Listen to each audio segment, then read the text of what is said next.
Hello, I'm Mr. Ed.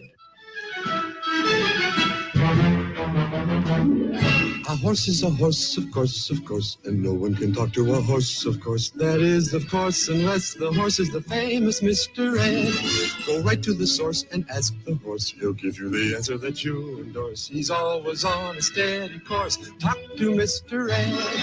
He go yakety yak the street and waste your time a day. But Mr. Ed will never speak unless he has something to say. A horse is a horse, of course, and this one will talk till his voice is hoarse. You never heard of a talking horse? Well, listen to this. I am Mr. Ed.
If you're in doubt about angels being real,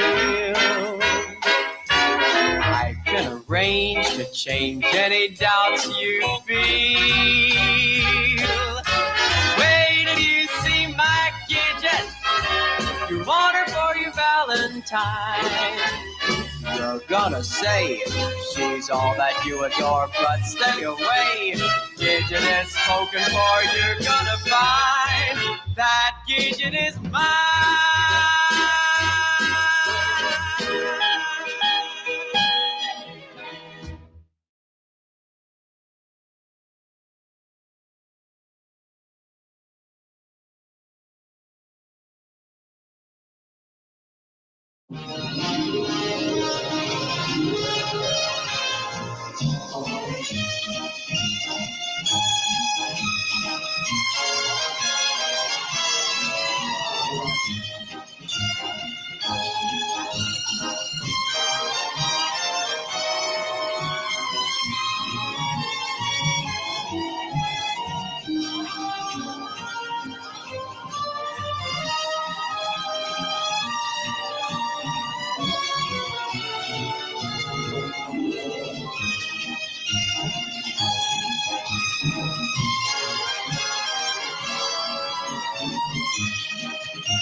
Flintstones, meet the Flintstones. They're the modern Comic family. From the town of Bedrock, they're a page right out of his story. Let's ride with the family down the street through the courtesy of Fred to beat. When you're with the Flintstones, have a yabba dabba do time, a dabba do time. We'll have a gay old time.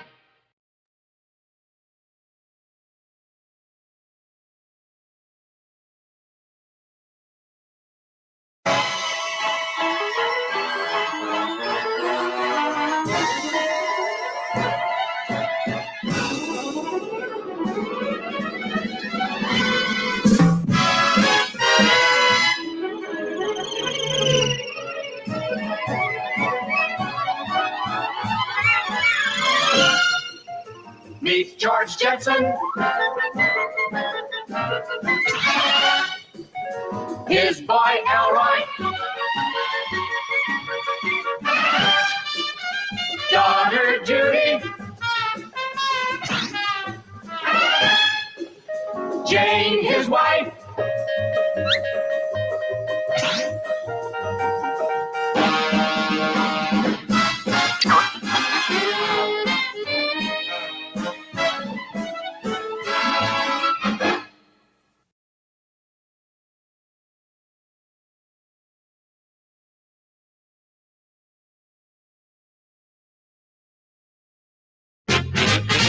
Here's the story of a lovely lady who was bringing up three very lovely girls. All of them had hair of gold, like their mother, the youngest one in curls. It's the story of a man named Brady who was busy with three boys of his own. They were four men living all together, yet they were all alone. Till the one day when the lady met this fellow, and they knew that it was much more than a hunch, that this group must somehow form a family. That's the way we all became the Brady Bunch, the Brady Bunch, the Brady Bunch. That's the way we became the Brady Bunch.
I'm gonna have fun, and you're gonna have fun.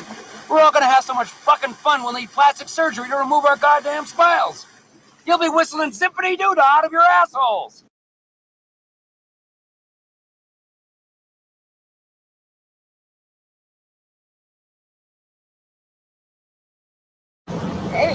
Is this real life?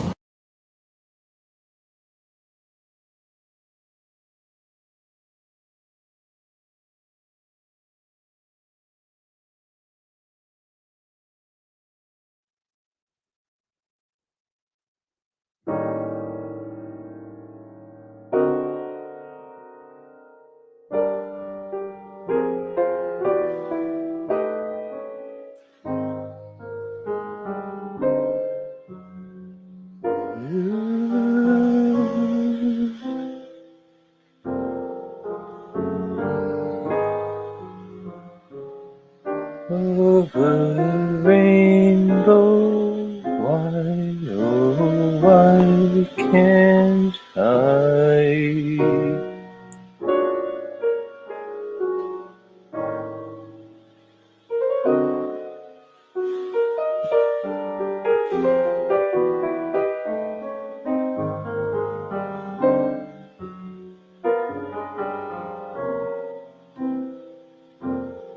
Birds fly over the rainbow. Why won't I?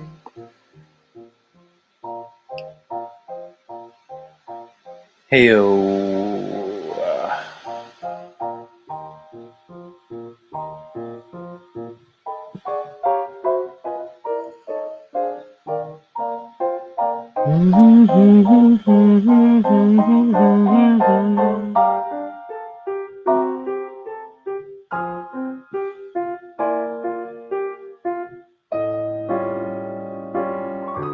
That's right, everybody.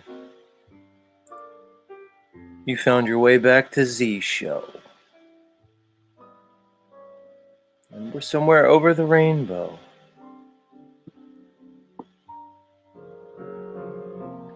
Oh, we left Kansas a long time ago.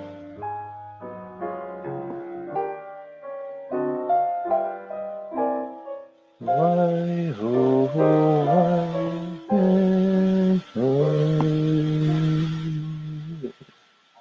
That's right, everybody. The end of the rainbow, the bottom of the rabbit hole. Welcome. You've now entered a state of pure imagination.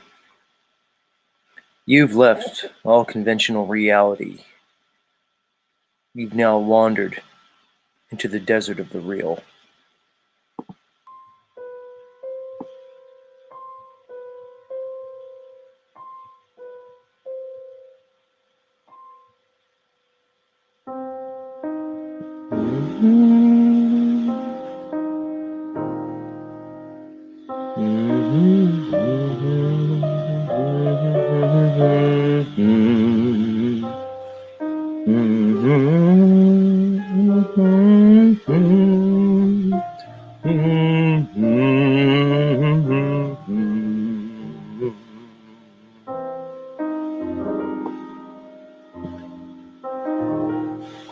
Oh, are you here for the drama? Where are all the drama addicts? Give me my dose of cortisol and adrenaline mixed with a touch of dopamine and serotonin. I want to feel something. Oh, my life is so empty. Let me come to the metaverse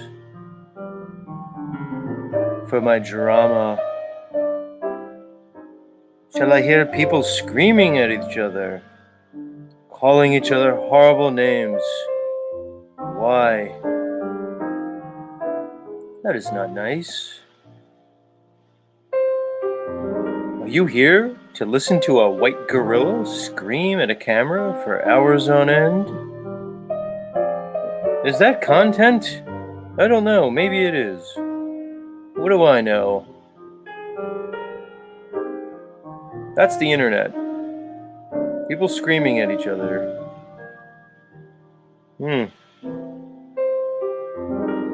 Please give me my cortisol. Please. The pain feels so good.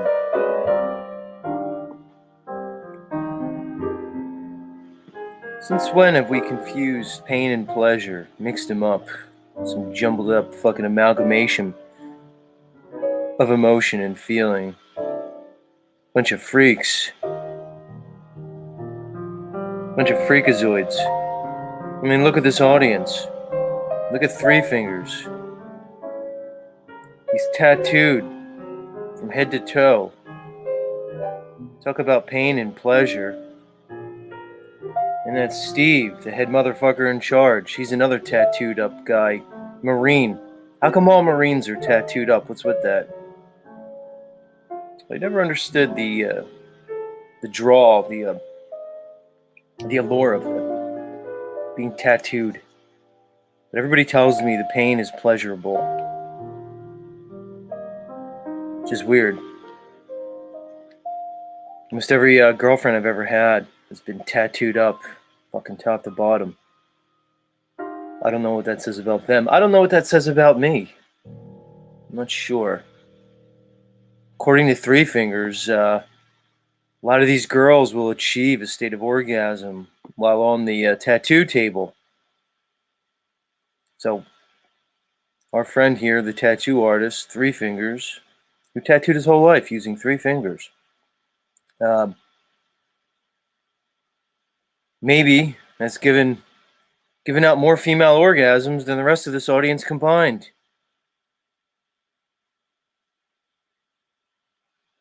Interesting.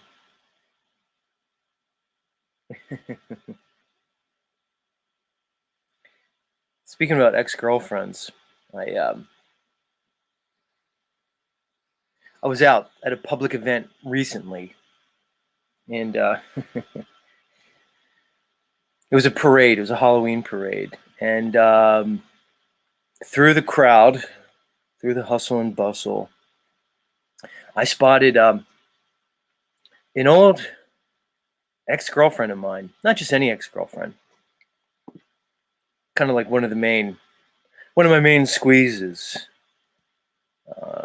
We had an 8-year relationship. This was some years ago. And it ended like almost all romantic relationships end, guys. I want you to look through your track record, everybody, of relationships, physical encounters, spiritual, emotional connections. They almost always end. So this was one of those, but she was kind of like sort of a special one. And I saw her. First time in over a decade, there she was in the crowd. She stuck right out to me. I recognized her immediately.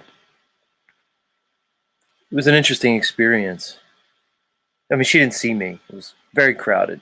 I was at a distance, not much of a distance, but enough where she didn't notice me.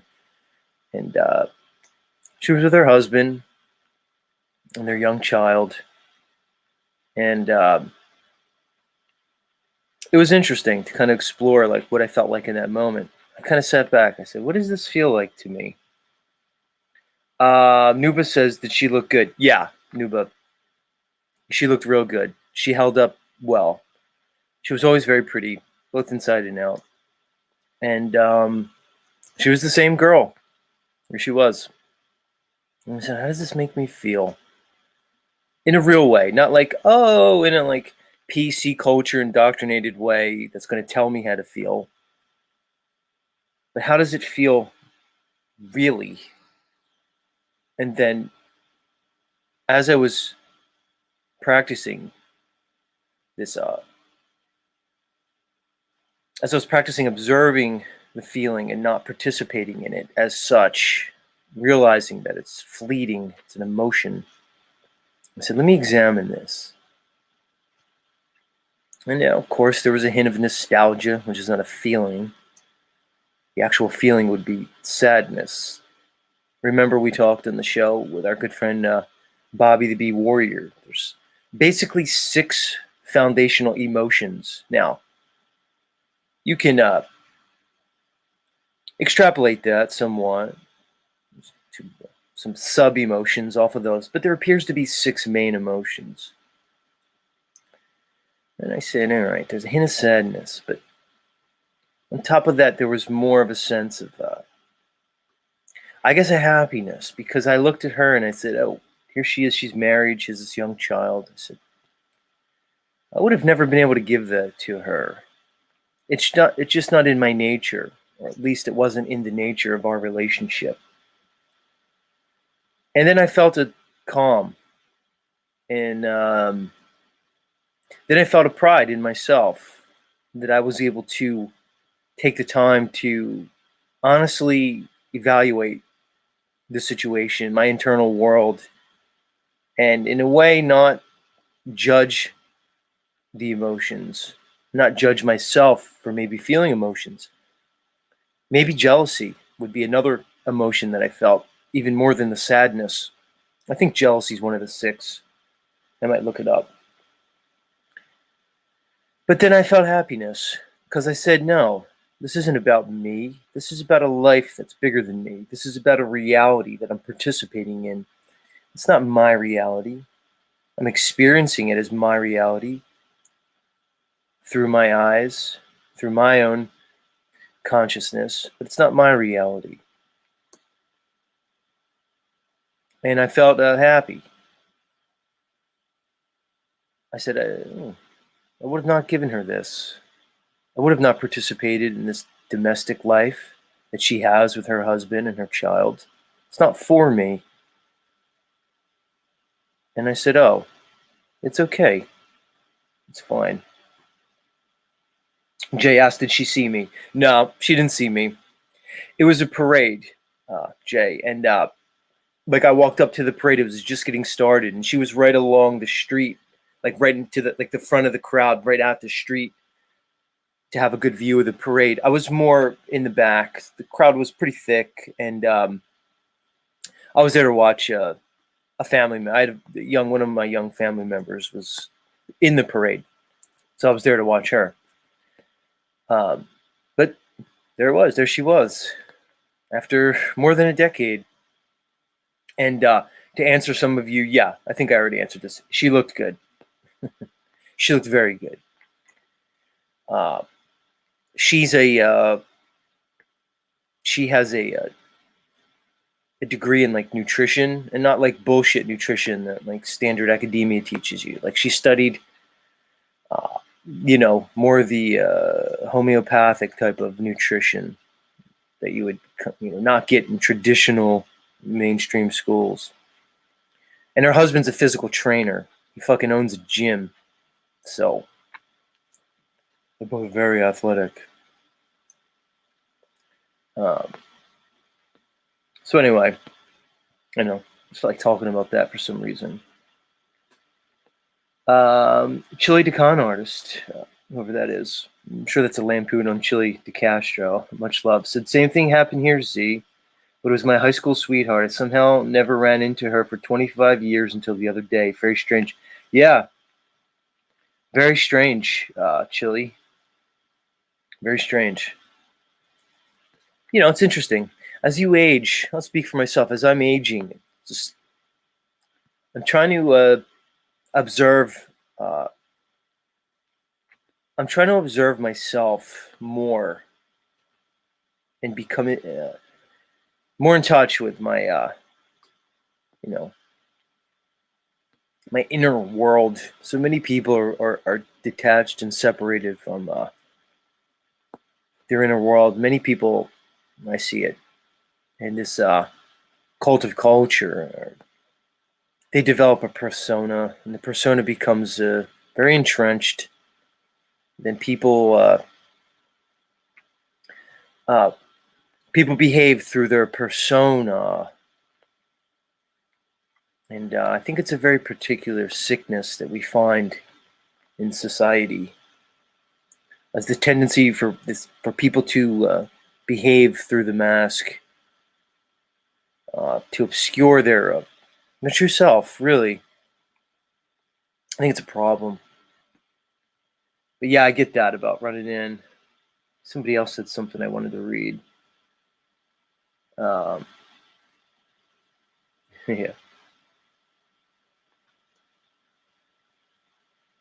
Chili Decon artist called me a broken hoe. That's not nice, Chili, to come in here and call me a broken hoe. I mean, could you imagine, Chili, whoever you are, like, I'm here doing my show, and I look down there, and I'm like, oh, you just called me a broken hoe.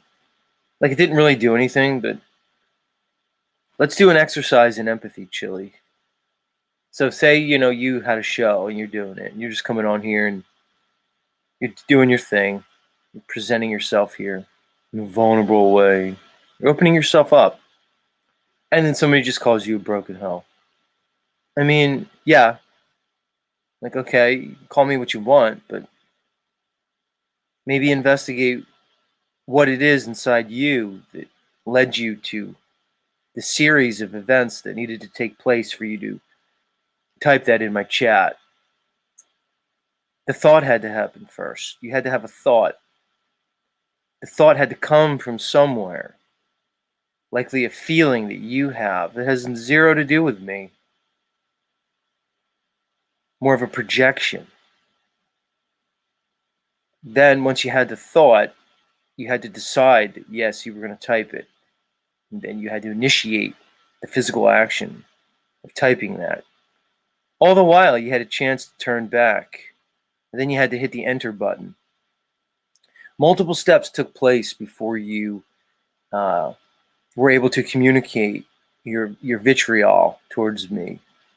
You had a chance to stop along any one of those particular steps during the course of that action. You chose not to. Then on my end, I had to read it. Now, I can respond any way I want to that. But I just wanted to sort of just highlight the process that had to take place for that little communication event that we had together. And then I'm just going to ask you, is that the way you would like to experience your world? Is that the way you would like to communicate? Is that the energy you want to generate with others? Just asking.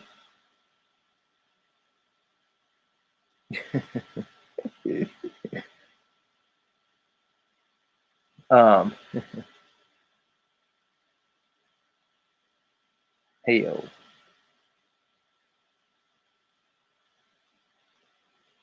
What are you saying, Jay? I hear that I was that way for a long time. Sounds like what you were just talking about, Z. Yeah.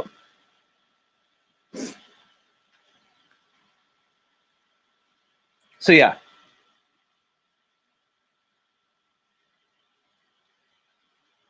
Actually says, because you apologize to Ian and won't team up with Paul is the truth. Nothing to do with me. Because you apologize to Ian and won't team up with Paul. I don't understand what you're saying, Chili. So you feel as though I should team up with Paul and I'm not doing so. So based on your interpretation of a situation that you know very little about, you're going to come to some conclusion about what I should do with my life and my behavior. Again, Chili, I'm going to put it on you. Are you in some way, I don't know, potentially just projecting your internal state, things that you're assuming onto me? The reality is, Chili, you don't know really much about the situation, okay? You're observing it from a third-party disjointed perspective based on certain presentations that you see here online. You really don't know what the interactions are. It's kind of insane to assume that you would.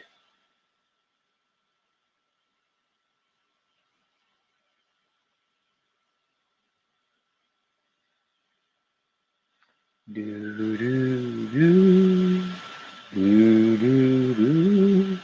you look at? Mateo's piping up the chat. Hey, Mr. Mateo, are you going to come up and talk to me today? Audience, in the last 3 weeks, Mateo has come into my backstage and dropped out no less than 3 times. What's going on, Mr. Mateo? My Philadelphia brother. It is the city of brotherly love. Is it like a technology thing, or do you like come up and get cold feet and then exit stage left? Like, what's the deal, brother? The audience has been waiting for the Mateo update. I know what it is, because you know, Mateo, if you come up here, I'm going to hold you to it. I'm going to make you do those push-ups. For anybody who's new, let me put him up here so you guys can recognize his icon. Mateo is, we'll say, a friend of the show, of course. And Mateo claims that he could do 500 push-ups in 35 minutes. Now, I put it to my audience, like people like Bear Jew. I put it to my audience, to other members like, like Nuba, Mad Mac, guys who kind of seem to maybe like know a few things. Every one of them, Mr. Mateo, realizes that nobody can do 500 push-ups in 35 minutes. Nobody. There's nobody on this earth that could do it. I don't care what you claim, Mateo. It's impossible. Unless you're using like the worst form, if you're not going all the way down, if you're not really doing a push-up, if it's a half push-up, okay, maybe, but that's not a push-up. Oh, 27 minutes. 500 push-ups in 27 minutes? No way. Even more. Even more, yeah. He says he's not lying. No. Mateo, it's literally impossible. Arnold Schwarzenegger, in his Mr. Universe days, couldn't have done that. Lou Ferrigno, when he was in prime Incredible Hulk shape, could not have done that. Do you understand? Bruce Jenner, who was a decathlon gold medal winner, before Bruce became whatever his new female name is now. Kylie? No, that's his daughter. Kendall? That's the other daughter. Whatever Bruce Jenner is before Bruce Jenner became the new female Bruce Jenner, at his peak, gold medal decathlon peak, could not have done 500 push-ups in 27 minutes. It's literally impossible. Paul Unslaved himself, who appears to be able to do anything he wants, who's apparently better than everybody at everything ever that ever existed, could not do 500 push-ups in 27 minutes. Now, if we're talking about grilled cheese eating competition, yeah, he might be able to slam down 500 grilled cheeses in 27 minutes, potentially. Like that chestnut guy who always wins those Nathan's hot dog eating competitions. Or that Asian dude, that skinny Asian dude that somehow could eat hot dogs, wings, and sushi like nobody else. Bruce Jenner, thank you. What did I say? Well, I know it's Bruce, but what's the new name? I don't know Bruce's new female name. I just think of Kylie and Kendall, but that's the daughters. It doesn't matter. Nobody could do 500 push-ups. Nuba claims the world record is 3,060 minutes. I'm not buying that, Nuba. I'd have to see the form on that. I'd have to see. Caitlyn, thanks, everybody. It's Caitlyn Jenner. How could I forget? The lovely Caitlyn Jenner. We accept all kinds here, so I'm not coming down on you, Caitlyn Jenner.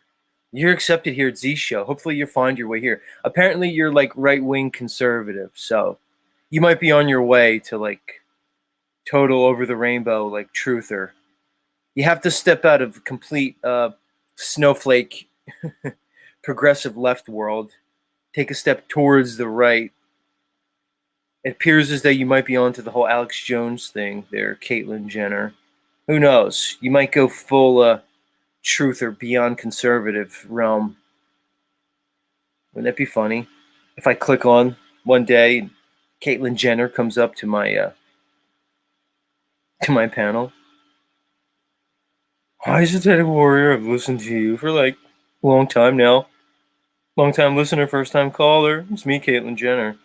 I love what you're doing. I'd be like, thanks, Caitlyn. While you're at it, why don't you hook me up with one of those daughters of yours? When it comes to the Kardashian Jenners, most of them are kind of like, all right, I'll admit, they're mostly attractive. Each one of them is attractive in their own way, but not really my type. But that Kendall, of all the Kardashian Jenners, Kendall's kind of like the most my type. I'd pick her. I'm just saying, take it for what it's worth. This is the part where my audience tells me they're all men. Oh, Z, just like all those Kardashian Jenner witches, they're really men, all of them. But either way, Caitlin, if you show up to Z's show, just know you're going to be welcome here.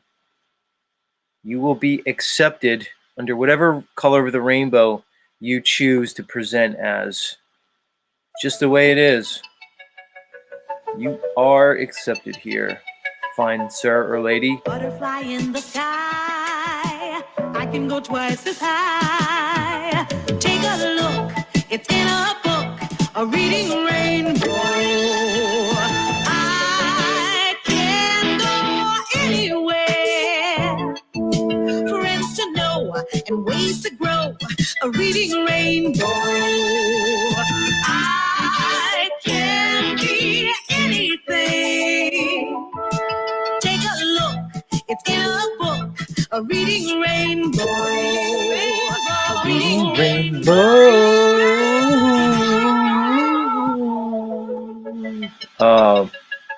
So inclusive.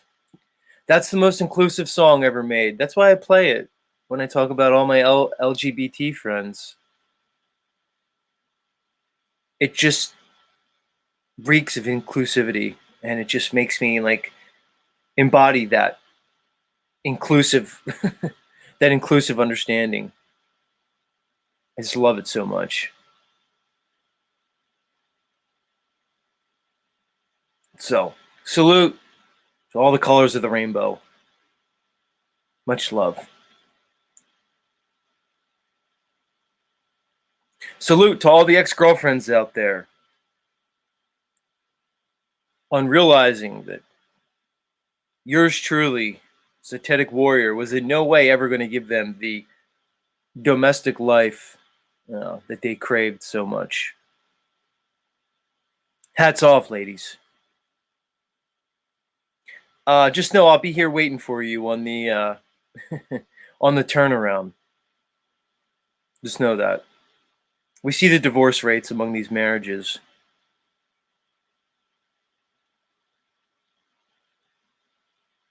You know where to find me. Just saying.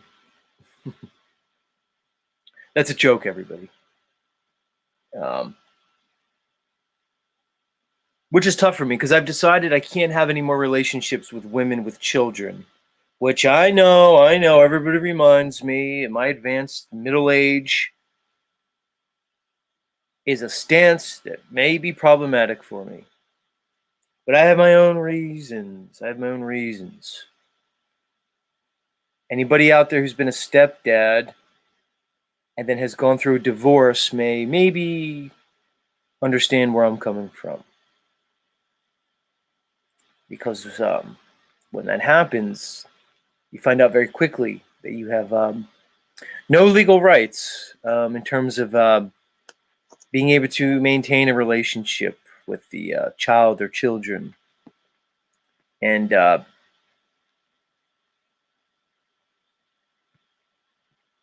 there could be a lot of trauma there. So don't think I say this because I'm misogynistic against women. No, I've just done it already. I don't need to build any more relationships in my life that end in somebody, ripping them apart. And really, it's not about me, everyone. Look at the state of families, human relationships, how callous we are with each other. Look at these mixed families, mix and match families. Come on, guys. The stats don't even matter. They'll still tell you that the divorce rate is 50%, maybe a little bit more than 50. Come on, guys. Let's get real. We know it's way higher than that. They might come up with 50% if they take all the years and they go back to the people who were still married from the 80s that might be still together. Let's fucking forget it. Let's really look. Anybody who is Gen X or younger, we know the divorce rate's more than 50%. Stop it. Get rid of the outliers. Look at the stats really. Let's mix and match families. Mix and match families. Brought to you by television. It's just accepted now. Television told me it's okay. Television said, oh, I'm not happy. I'm not happy. So we're going to, destroy everything that we built. We're going to break the vows that we took. And we're going to move on. We're going to just lift family out of here, insert here, mix and match. Ladies and germs, it is absolutely and utterly absurd. This idea of just add stepdaddy and mix.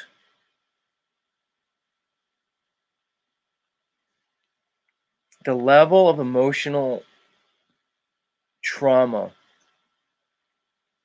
that the young men and women of this westernized culture are experiencing is inhumane. It's immoral. It's illogical. And I think it's on purpose, engineered. People are being broken at a very young age. I speak about this a lot because I know a little bit of something about it. For the new members here, you might not know that yours truly worked as a practitioner in a pediatric hospital and management for a number of years. And when I tell you that the childhood suicide rate is unbelievable, maybe go check it out for yourself. You don't see it in mainstream news. Nobody wants to talk about it. How a 9-year-old can figure out how to end themselves. What the fuck are we all doing? And we accept it as normal. It's not normal. It may be typical. It may be in the normal range of human behavior. It may be common. It doesn't make it right. It doesn't make it healthy. It doesn't make it natural. The Blended Family brought to you by Hollywood, everybody. Hollywood tells me it's okay. It must be okay. It must be. And they started from early on. Here's the story of a lovely lady who was bringing up 3 very lovely girls. All of them had hair of gold, like their mother, the youngest one. They never told you the story about Mrs. Brady. Did your husband die, Mrs. Brady? Was he a casualty of the Vietnam War? Maybe the Korean War? You had those 3 lovely ladies, 3 lovely girls. What happened to them? You didn't see them. Did he have visitation rights on the weekend? Was he just a terrible man? Just turned into an alcoholic and kind of just disappeared? What happened to the dad? I mean, I know Mr. Brady came along, cleaned up your mess, formed the Brady Bunch, but what happened to your husband? Why didn't we hear about the husband? The original one, the dad. Hey guys, Mr. Brady was gay. Did you know that? I'm just saying. Like in real life. Who would have thought? But yeah, the Blended Family. Brought to you by your friendly small hattie controllers from Hollyweird. On in curls. It's the story of a man named Brady who was busy with 3 boys of his own. They were 4 men living all together. Yet they were all alone. Till the one day when the lady met this fella. Yeah. It's normal, guys. Don't worry about it. Modern family. Is it indeed a family? What happened to family? It's gone. What happened to community? Gone. You know what it is now? Society. There's no people, there's persons. Personas.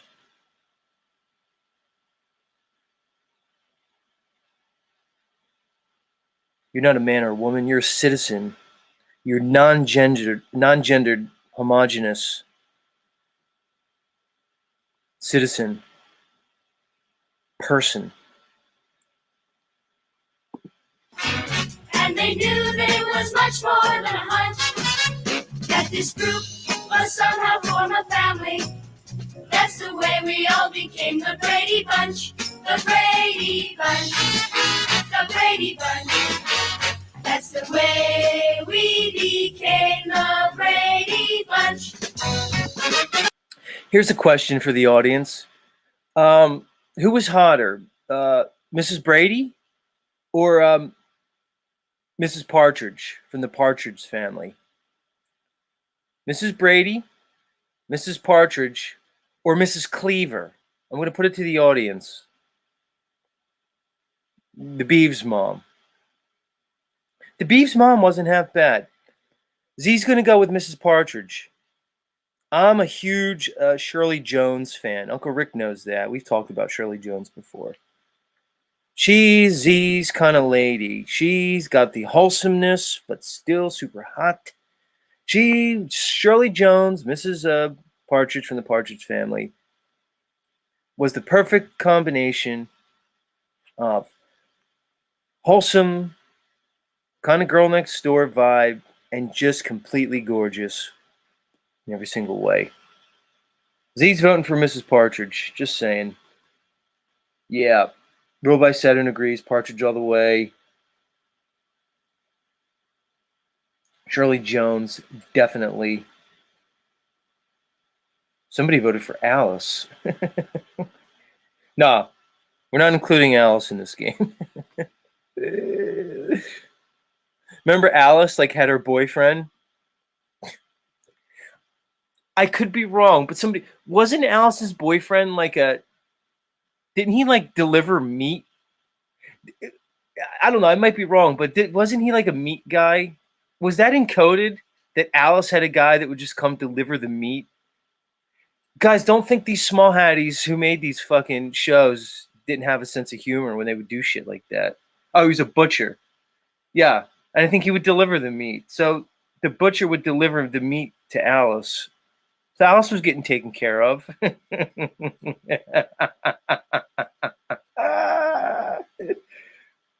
Yeah, they didn't leave Alice out. She was getting that meat delivered. Who knew? Who knew? God. Imagine having that Marcia as your stepsister. So you're Greg. You're Greg. You're like entering puberty. Your fucking stepsister's Marcia. Oh my God. Talk about debauchery. Alright. Sometimes I forget I have a show to do. Let's get this going. Just can't sit here and do a show. Maybe I'll just scream at the fucking camera for 7 hours on end, like some other content creators. Some people seem to like that. Maybe I'll just do that. And people are like, why don't you team up with them? And do what? What team? Like Chili De Castro, whoever was in here earlier, the Chili guy. Why don't you team up with him? And do what? I'll sit there as he screams at the camera for 7 hours. Tells everybody how great he is and how worthless everybody else is. And how not one other person ever in this entire world is anything worth anything. Just him. Are you fucking kidding me? To team up with him, Z? Wait. You guys are crazy. You guys are fucking crazy. But you know what? I love each and every one of you. You're all God's beautiful children. God bless each and every one of you. You're all little special snowflakes. One by one, I fucking love you all. Just sit next to a guy for hours on end as he screams at everybody. Tells everybody they're worthless. How about not? How about just sit here and talk about who's hotter, Mrs. Brady, Mrs. Partridge? I should have never even asked that question. The answer's fucking obvious. Shirley Jones is a fucking golden era Hollywood dime piece. Go check out the movie, the musical Oklahoma, everybody. Uncle Rick, Shirley Jones in the musical Oklahoma may be like my ultimate fantasy. Country bumpkin, Oklahoma, simpler times. I would do a sing along, but when I try to do these fucking sing alongs, YouTube just is like, no, sorry, Z. You can't like sing a song from a fucking musical from many, many years ago. Because it'll just, we're going to fucking hit you with a copyright strike. Because I want to do a sing along as I'm reminiscing about the lovely, lovely Shirley Jones. Maybe we'll try this. YouTube, don't be fucking stupid. We're just singing a song here. I'm not going to show any images. The fuck out of here, assholes. Fucking people. Come down on me. It's a joke.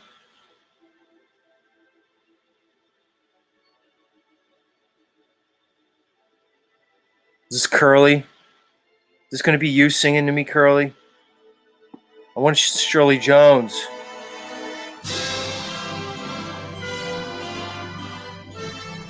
Yeah, I'm talking over it, everybody. Fuck you. Copyright my balls. This is fair use. This is nostalgia. This is part of pop culture at this point. There's a bright golden haze on the meadow. There's a bright golden Do do do do do. The corn is as high as an elephant's eye. An elephant's eye. Everybody knows the corn needs to be high as an elephant's eye. I know that. Good old Rodgers and Hammerstein, everybody. What a beautiful Morning. Oh, what a beautiful day. I've got a wonderful feeling. Everything's going my way. Oh, I miss it. What happened to the good old days? 1955. Right? That might have been the pinnacle of humanity. It was definitely the pinnacle of this United States of America. It's when we still believed in the fantasy. It's when the American dream actually fucking meant something. It wasn't just a fucking burned out idea that never fucking... let's just continue.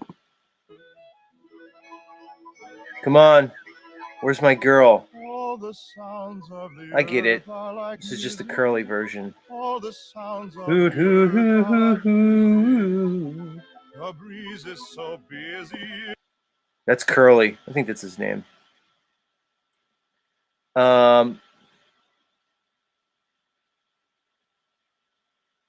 Where's Shirley? Oh, here she is. Oh, I want to show this, everybody, but I can't because I know they're going to hit me if I show it. How'd we get there? When I take you out tonight with me. Uncle Rick, I'm telling you, Shirley Jones in the movie Oklahoma is the ultimate dime piece. Golden voice, golden blonde hair, absolutely flawless, physically, everything. It just, I'm going crazy for Oklahoma this morning. I just am. I don't care what you guys think. It doesn't matter to me what you think. Here's the way it's gonna be. You will sit behind a team of snow white horses in the slickest gig you ever seen. Chicks and ducks and geese better scurry when I take you out in the Surrey. When I take you out in the Surrey. Yeah, see, he's courting her. It's a courtship, everybody. They're not dating, they're courting. Yeah. I can't play it. I gotta stop playing it. I'm just saying. It's too much. It's too much. God, the good old days. Where have you gone? Reality, you have derailed. You have derailed. I miss the old time programming. I mean, come on, we all know it was still programming. But it was programming I could stand behind. It was programming I was proud of. At least the programming was pleasurable. Like, as you were, like, engineering my worldview, paradigm, and identity, at least you made it pleasurable for me. Not like today. It's painful. I can't even watch anything. These new movies are horrible. Dissonant, bad vibe, bad energy, horrible storylines, atrocious acting. There's not one good actor. Maybe a handful. They're all fucking weird, MK Ultra, Illuminati, sex kitten puppets. It's too much. Can't fucking take it. Everybody's telling me the guys are girls and the girls are guys, all trans, weirded, mixed up. Look, if one of you guys comes in my chat and tries to tell me Shirley Jones is a dude, you're going to get banned immediately. Test me right now. Who's going to be the person right now that's going to try to fucking break my cog disc and tell me Shirley Jones is a man? I'm not fucking having it. Stop it. I have to draw the line somewhere. Not fucking buying that one.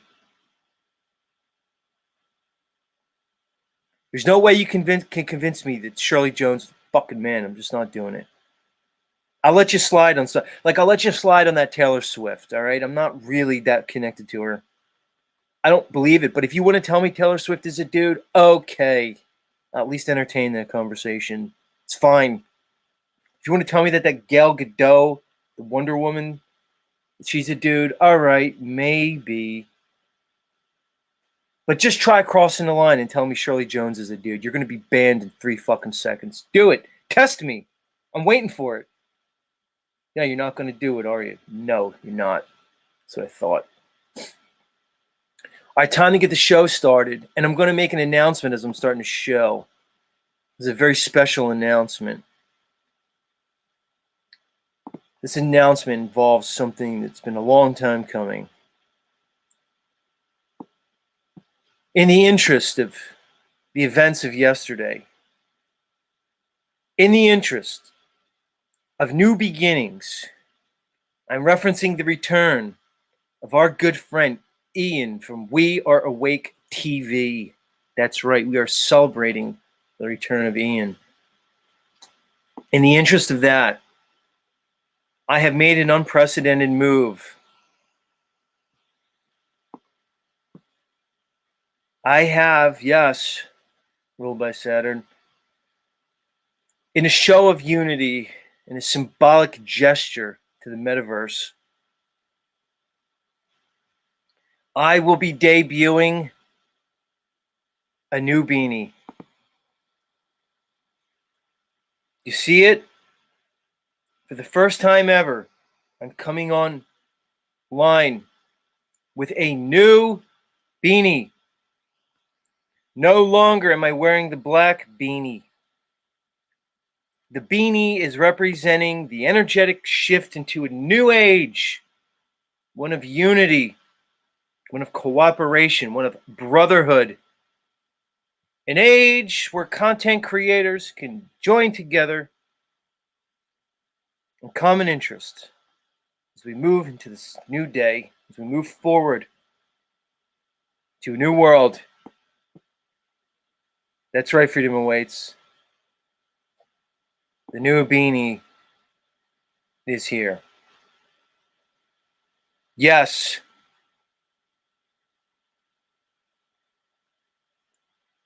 That is right, people. The new beanie has been initiated. We are stepping into a new age of metaversal content creation. We are moving forward in peace, harmony, and a mutual understanding that we are stronger together, that we can get beyond the cycle of dysfunction and move towards a brighter future. I present you the white beanie. That's right, everybody. It is a momentous day here. I want you all to realize how significant this is and how much I appreciate all of you and your understanding. Let's soak up the moment. Let's give the moment the gravitas that it deserves as we embrace the new beanie.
Yes! Momentous. Stupendous.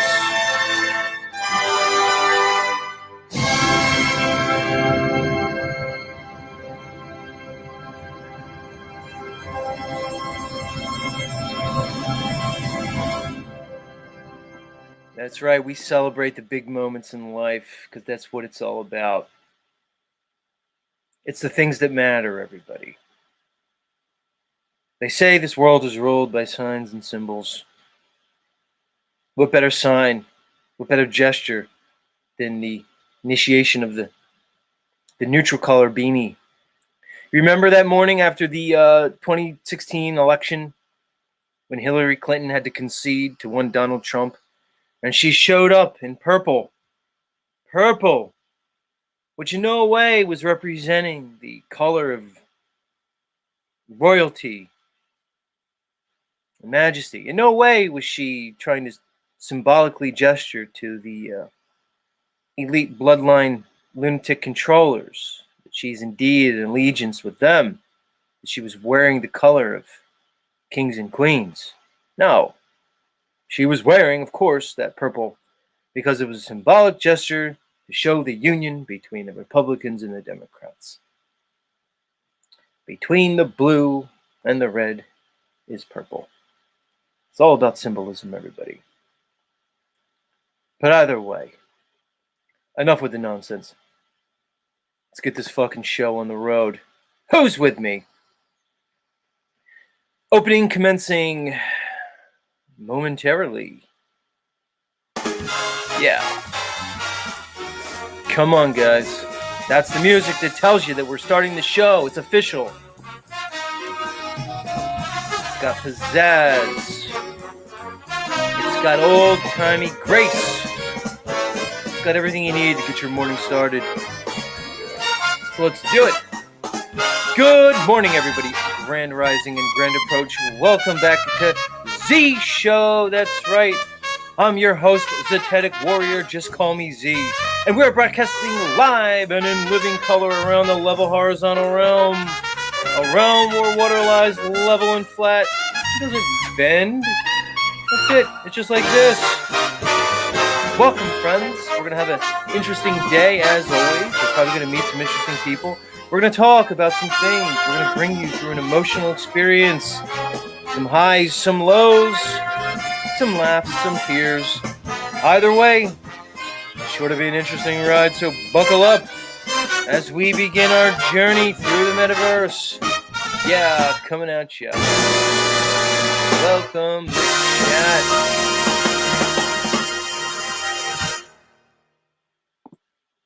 Bam.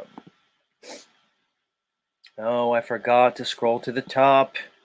I need to remember to do that part because I get all the way to the bottom of the chat and then I greet people backwards, and that's not fair. certain people show up for class early. They need to be recognized for their efforts. Just saying. Who's here, everybody? I already said hi to you, Mateo. Mateo, they're telling me that there's world records of like thousands of push-ups. I'm not buying those world records. I need to see the form. I need to see the tape.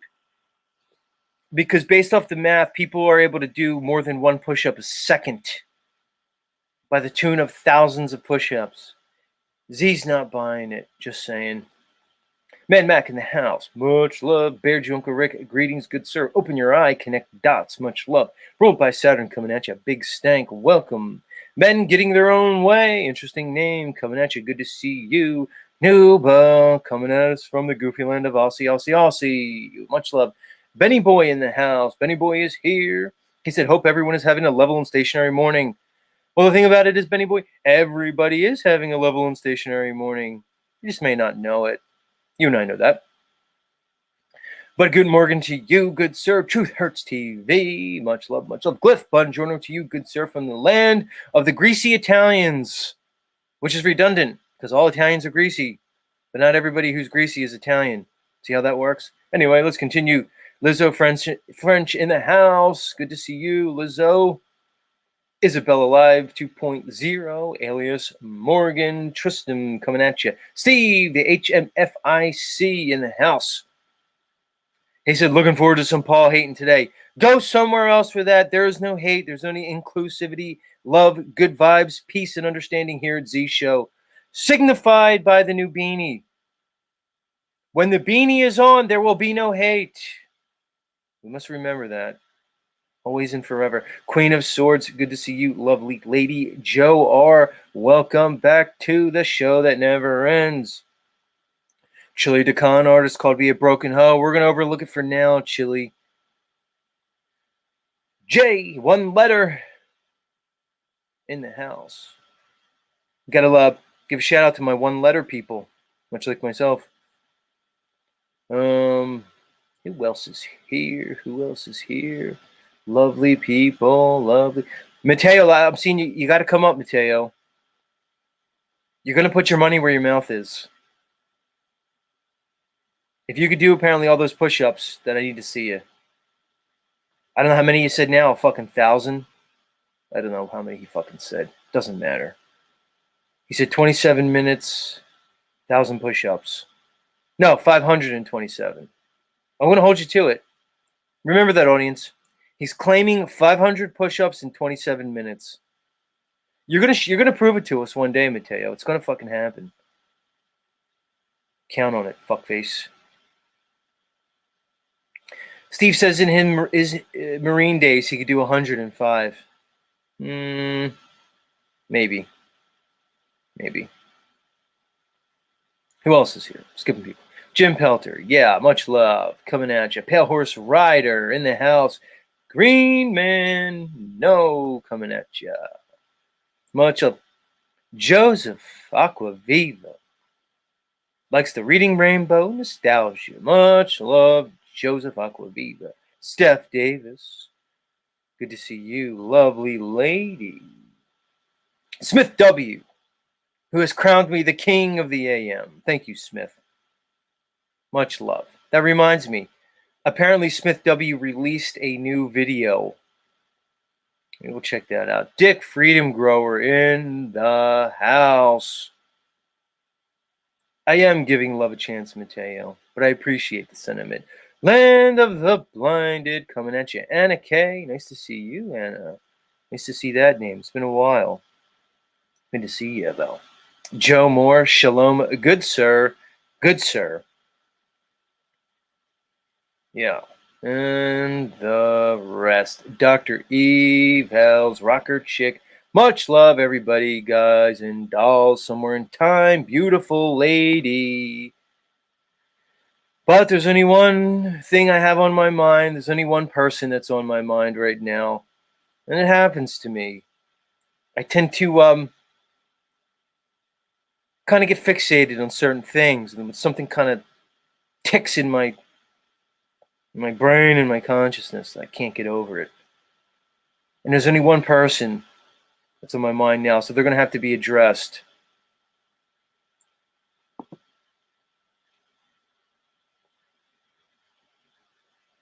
And the music will tell you who it is, everybody.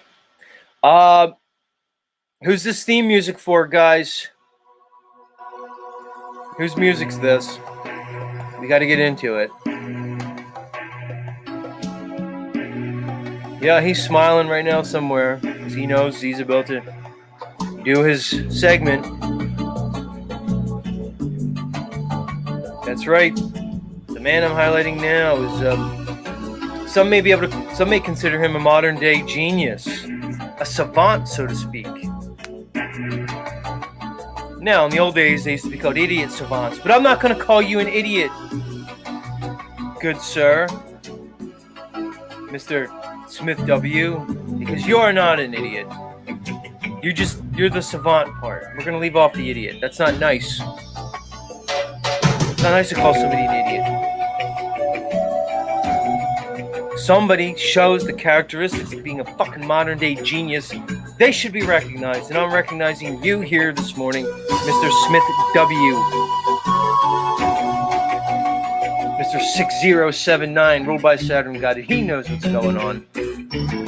We celebrate genius here. I'm not gonna shit on you out of some kind of jealousy. We celebrate it here.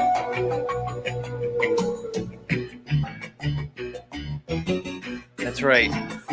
As I'm prepping my audience, some of you might not be aware that I like to do a segment here. So let me get into it. Where are you? Where's your fucking content? As I enter my next segment, as my computer freezes,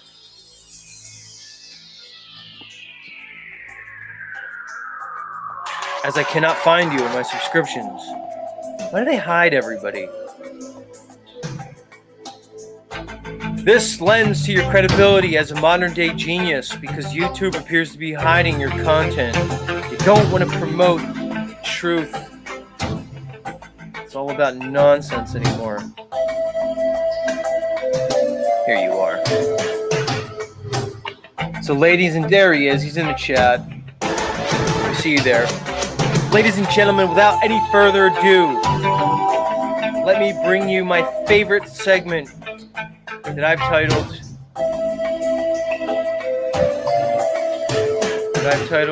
A Moment of Zen with Smith W. Smith, take it away. Z will be back shortly, everybody. Don't go anywhere. Isaiah 29:16. Zen out on my friend. Surely your turning of things upside down shall be esteemed as the potter's clay. For shall the work say of him that made it, he made me not? Or shall the thing framed say of him that framed it, he had no understanding? Oprah's production company is her name backwards. Harpo. Harp. Oh, that's how they did Hawaii. On her first show, the Oprah Winfrey Show, September 8th, 36 years exact before the Queen died. It had been 11911 days since her birth.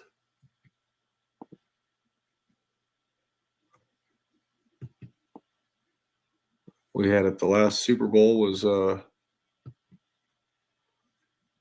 Rams kicker, born March 15th, 1994. From Obama's birth to his birth, again, 11911 days. And on the date of 11911 in the rest of the world, which would have been September 11th, the 10-year anniversary. And know that I am God. I will be exalted among the nations. I will be exalted in the earth. Just kind of said that with no context at all. You got Oprah's from Chicago. Obama's from Chicago. You got R. Kelly's from Chicago. What do you know? He's born 1984 days after Obama. From August 4th to R. Kelly's birthday, January 1st, January 8th, 1967, which also is Elvis's birthday. No relation. world navigation is run off what's called World Geodetic System 1984. I don't know if I'm the only person who's ever discovered that, because I've never heard anybody speak about it. They are really the same thing, roughly speaking. WGS 84, World Geodetic System 1984, is the first of all. Here's the question from my audience: how long could I play this and not have my numbers drop horribly? I don't know. I think they like you, Smith. I like you. You're hypnotic in your presentation. Smith has the same quality that Illumitami has. They have a particular gravitas that really can't be taught. It's inborn, ingrained. Some people just are, like a force of nature. But this is the part where Z says, oh, each morning as my numbers peak, let's see how much I could railroad myself by just letting Smith W. fucking talk and talk. But I'm interrupting our moment of Zen with Smith W. Pay attention, everybody.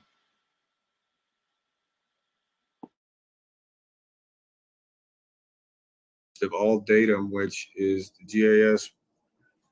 I mean, that's what world navigation is, and it says it's for defining the Earth's shape. Huh. So you got Israel's country code is 972, right next to Jordan. Huh. So from the founding of Israel, May 14th, to the date of 972, you can drop the 2000 from 972, 19840 days. I don't know what that means. You got Johnson and Johnson. There's both agendas. You got Johnson Sr. faked that he had something, and then you got Johnson Jr. fakes that he is something. From Johnson Sr. to Johnson Jr.'s birth, 11984 days. Huh. August 14th, Magic's birthday. China declared war on Germany. Wasn't even really going to put that in. I thought, oh, something about Social Security pensions too. Creating pensions and unemployment insurance. So originally when I was going to do this video about a month ago, Strong's Concordance was either Magic or Pharmakia was Strong's 226, but this is, I feel, just about the same as a flag, beacon, monument, omen, prodigy, evidence, mark, miracle, sign, or token. Have you guys got enough Zen yet? Fantasia. Uncle Bear Juice he has the Zen. He's experienced enough November Zen. 13th, 1940. Thank you, Smith W. I should probably drop a link to your channel as fair play. Just know, guys, there's certain people I turn to when I need moments of Zen, moments of clarity, when I need to balance myself to return to my center. And our friend Smith W. is one of them. Look, you convinced Joseph Aquaviva. He's seeing the numbers.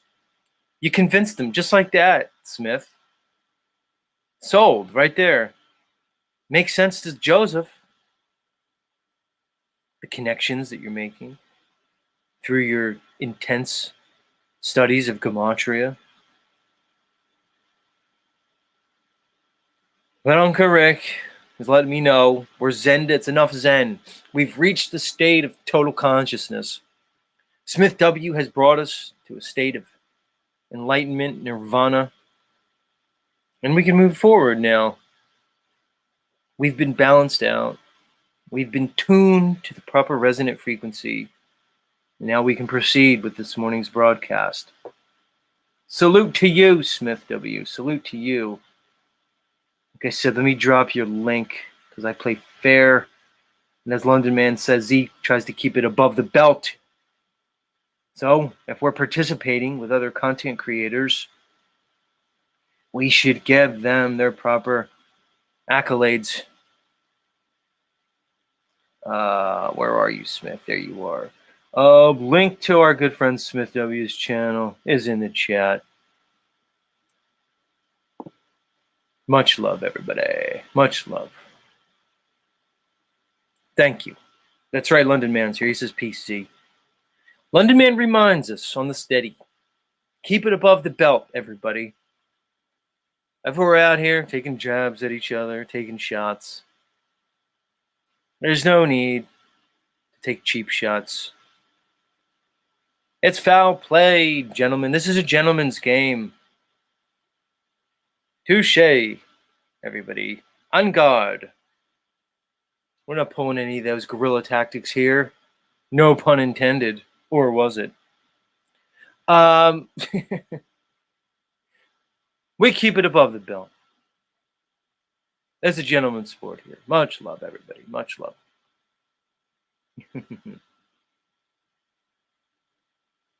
So there you go. Like I said, links in the chat for our friend Smith W.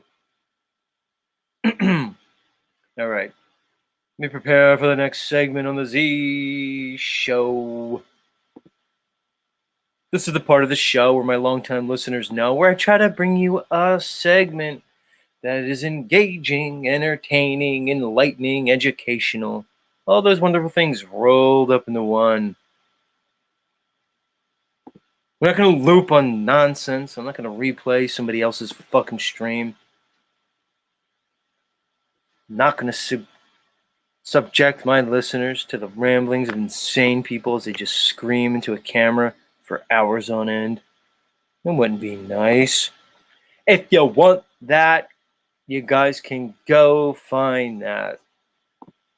We don't need it here on Z Show. Tired of it. And I'm wearing a white beanie. It's signifying the unification of the content creators. The idea that we could join together, a confederation of content creators who are moving into the future under the banner of humanity, peace, love, and understanding. Kumbaya, kumbaya. With that being said, everybody, let's get into it. As Z brings you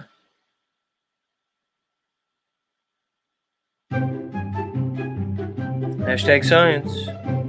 That's right, everybody. It's the time of the morning where Z presents to you all the latest and greatest news articles being presented to the great unwashed masses,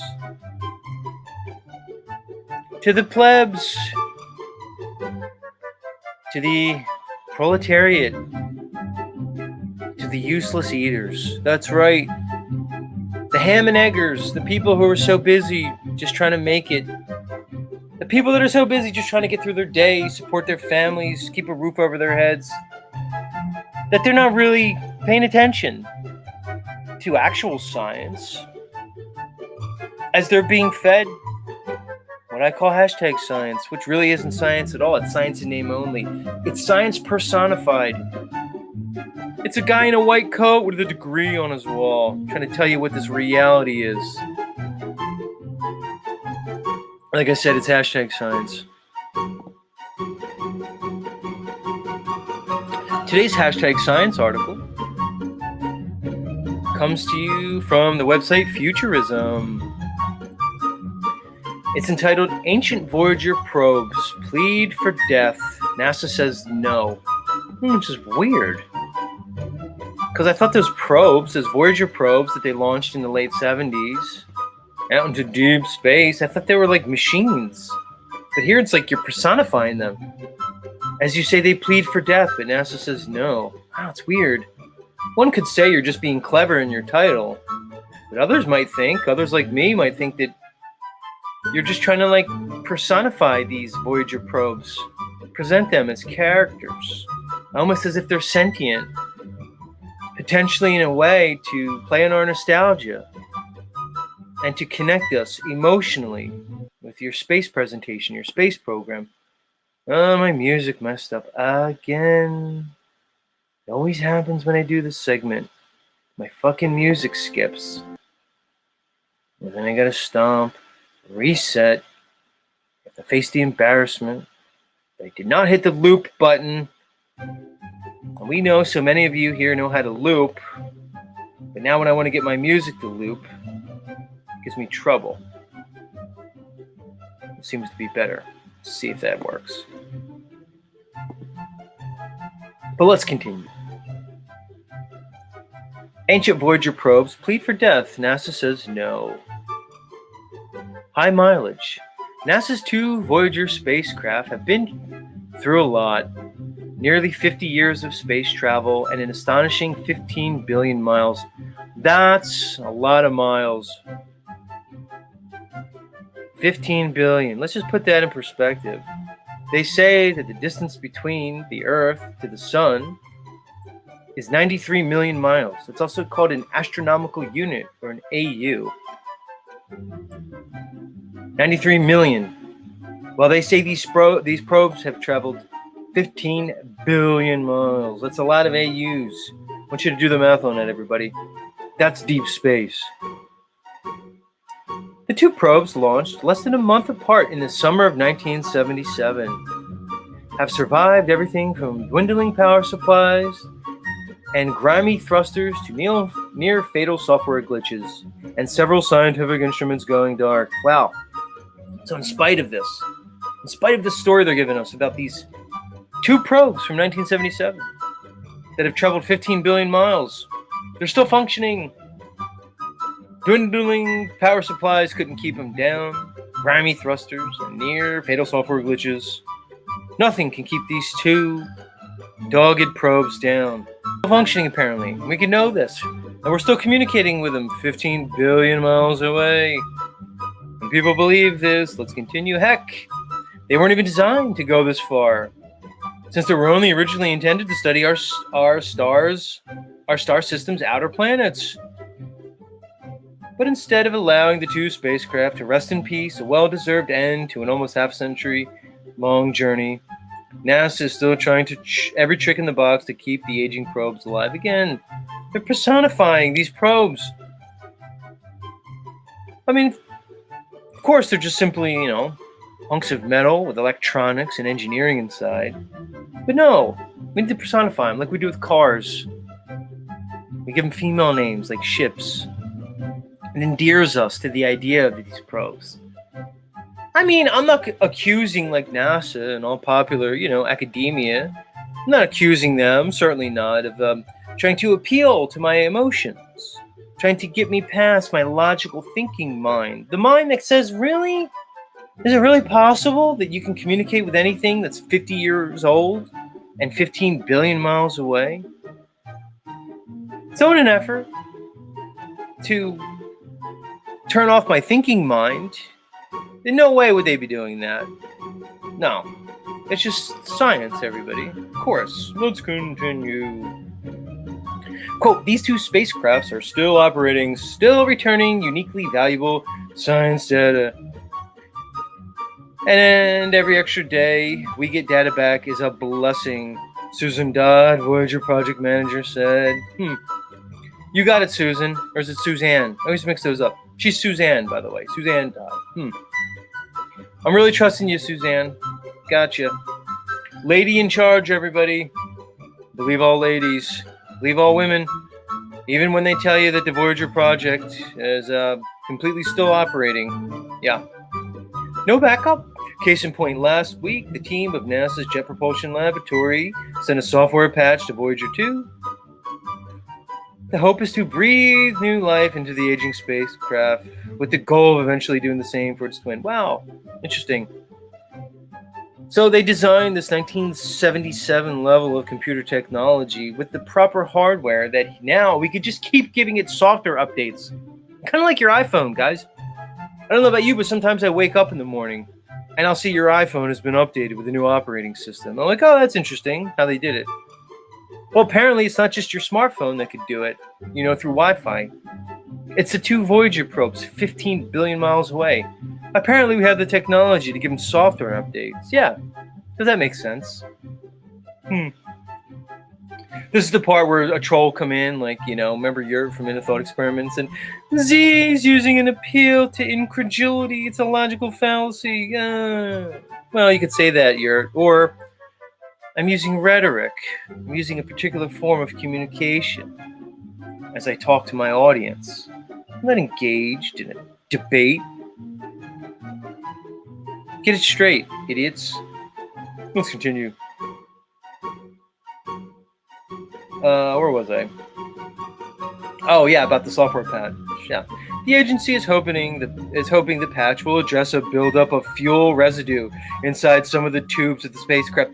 Okay, so the probe is 15 million miles away, and they somehow know that there's an issue. There's a buildup of residue inside some of the tubes of the thrusters.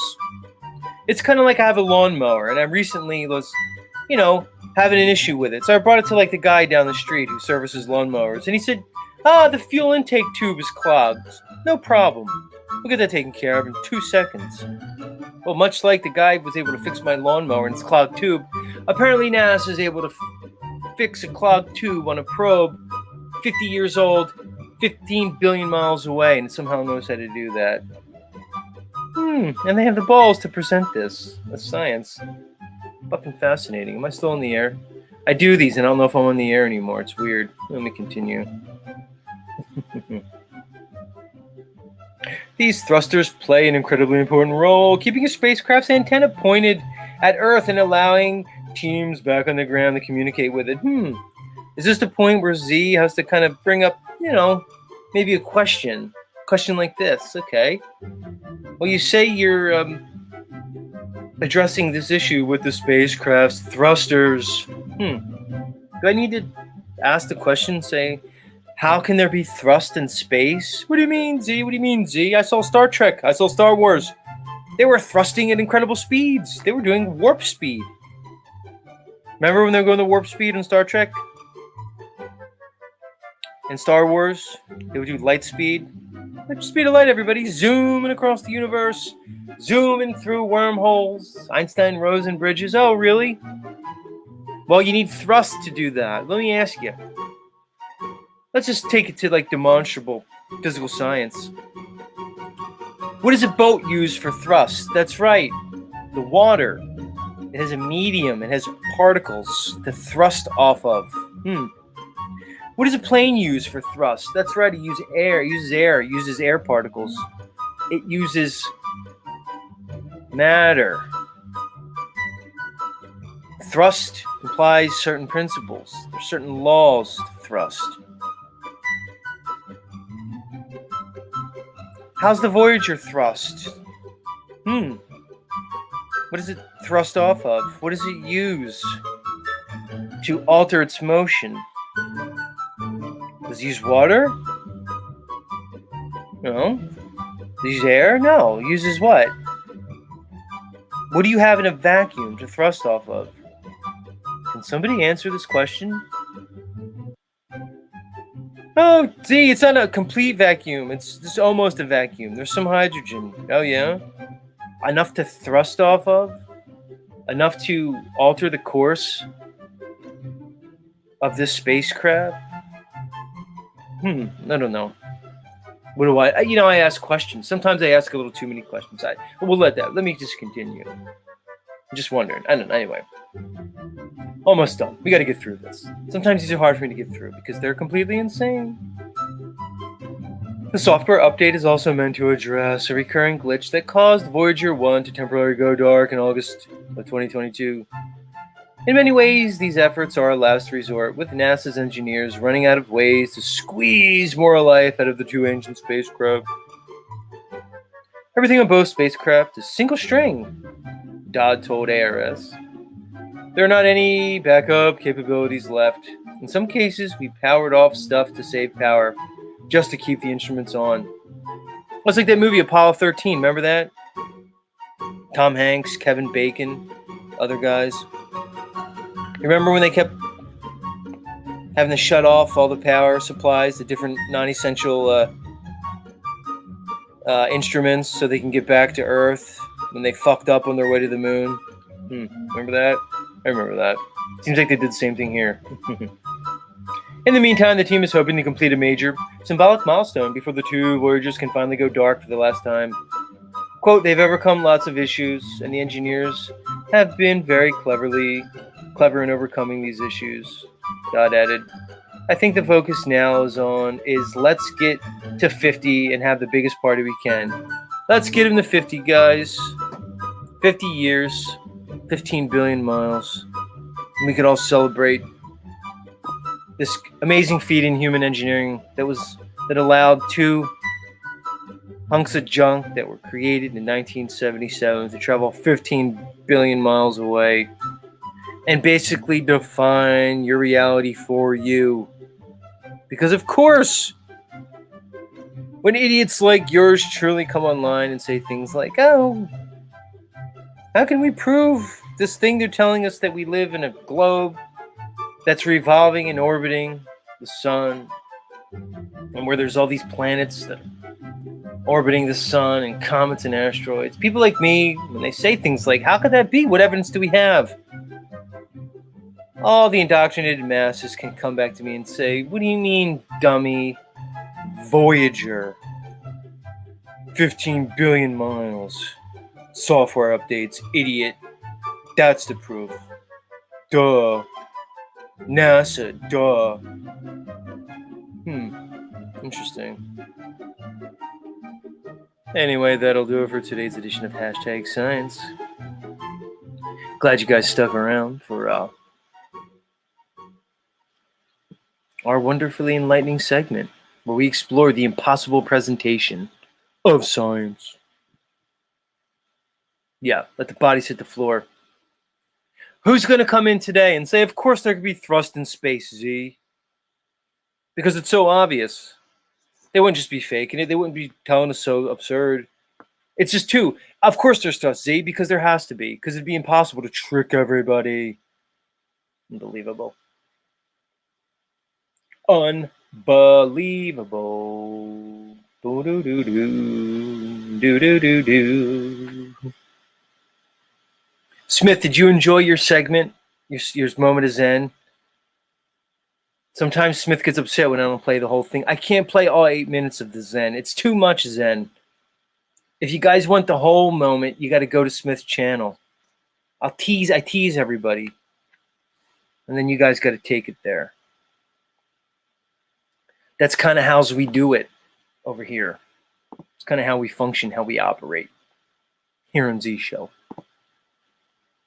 As I try to teach you a little bit something about your world. But people want the drama. If I had a bunch of people up here screaming at each other, some people like that a little bit more. We're going to get past that stuff. We're going to move beyond the looping, the screaming, the insanity. It's kind of gross. I don't like turning off the internet and feeling gross afterwards. And if I'm to be completely frank, many of the individuals around here, many of the content creators leave me with a feeling of grossness.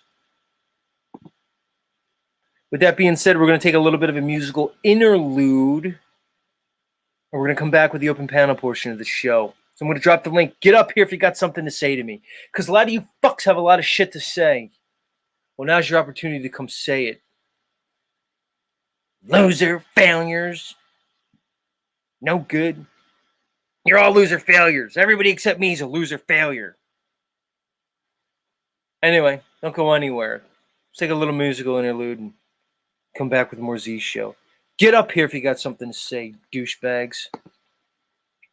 Take it away. The newest musical talent here in Z Show. The Bee Warrior. Singing to the one he loves. Serenading the one he loves. What happened? Where'd my music go? Fuck. Come on. I'm not going to upstage the Bee Warrior.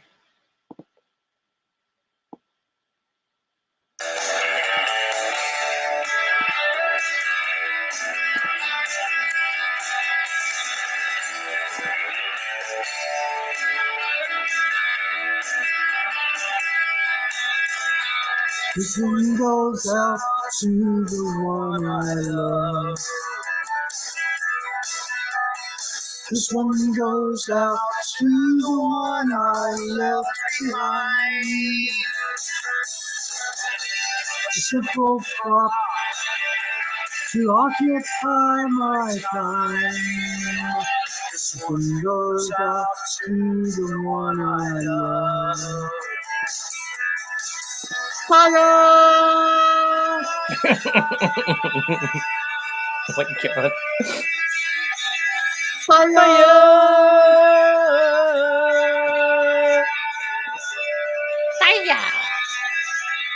This one goes out to the one I love. This one goes out to the one I left behind. A simple prop to occupy my time. This one goes out to the one I love. Fire!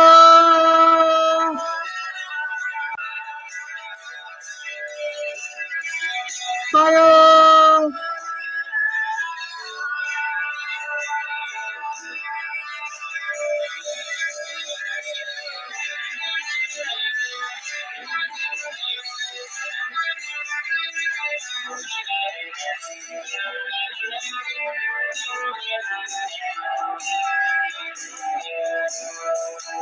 This one goes out to the one I love.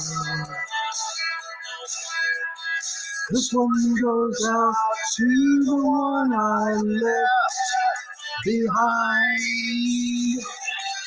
Another crop has occupied my time. This one goes out to the one I love. Yeah. Fire!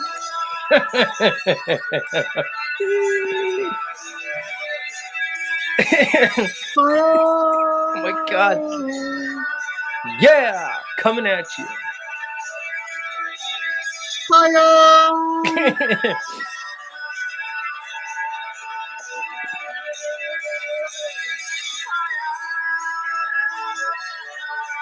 Yeah. Fucking fire, baby. Fire. Fuck out of here. Think we're messing around here? That's how we bring it. We bring the thunder. It's the way it goes. I'm not fucking around. How do you top that heat? You don't top that. It's impossible. Can't get around that heat. As hot as it gets. Burning hot lava. Joseph here. Burning hot lava. Flames. It's just the way it is. I'm not messing around. I'm not messing around. Fucking plebes. Joke. Tired of it. Goofy people. Much love, Bobby. You're the man, the myth, and the legend all wrapped up into one, good sir. Still on a Bobby watch. Not sure what happened to Bobby. He appears to be alive and well, and he's producing videos. He's producing love songs to the lovely Bex. Haven't seen Bex either. Bex and Bobby are I put this out to my audience. Is it possible that the lovely Bex and the incomparable B Warrior have eloped? Have they taken off to like Vegas or something for a shotgun Elvis wedding chapel nuptials? What happened, Bobby? Where did you go? Have you consummated your relationship with the lovely Rebecca? Fucking kidding me?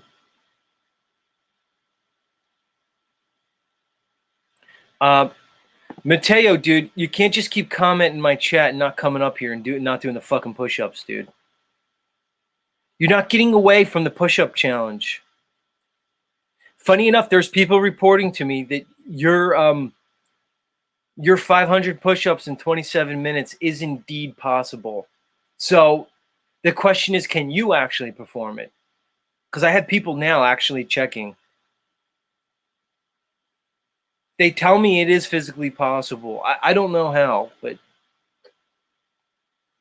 the question still remains, Mr. Mateo, can you do it? That's the fucking real question. It's the one I'm asking. Because I'm still not buying 500 push-ups in 27 minutes.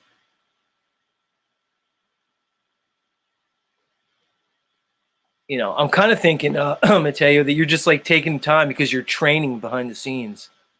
You're trying to figure out a way to put your, your money where your mouth is, because you know you're fucking writing checks your ass can't cash. Because we're gonna call you on it, dude. I'm gonna call you on it. Yeah, you just keep saying, "Huh." Oh, these YouTube people. Why? Because they're doing the research. How many times do I have to drop the link for you, Mateo? And P.S. Nobody wants to see you with your shirt off. Fucking guy.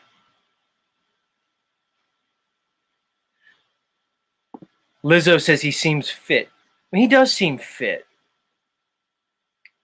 But he knows I've called him on it because he looks like he has a little bit of a, let's say, enhancement. And I know you're not going to come clean with us, Mr. Mateo. You appear to be experimenting with some type of hormone, let's say, therapy test, HGH. I don't know what you're on, fuckface, but you look like you're on the gear. Saucing it up, Mateo.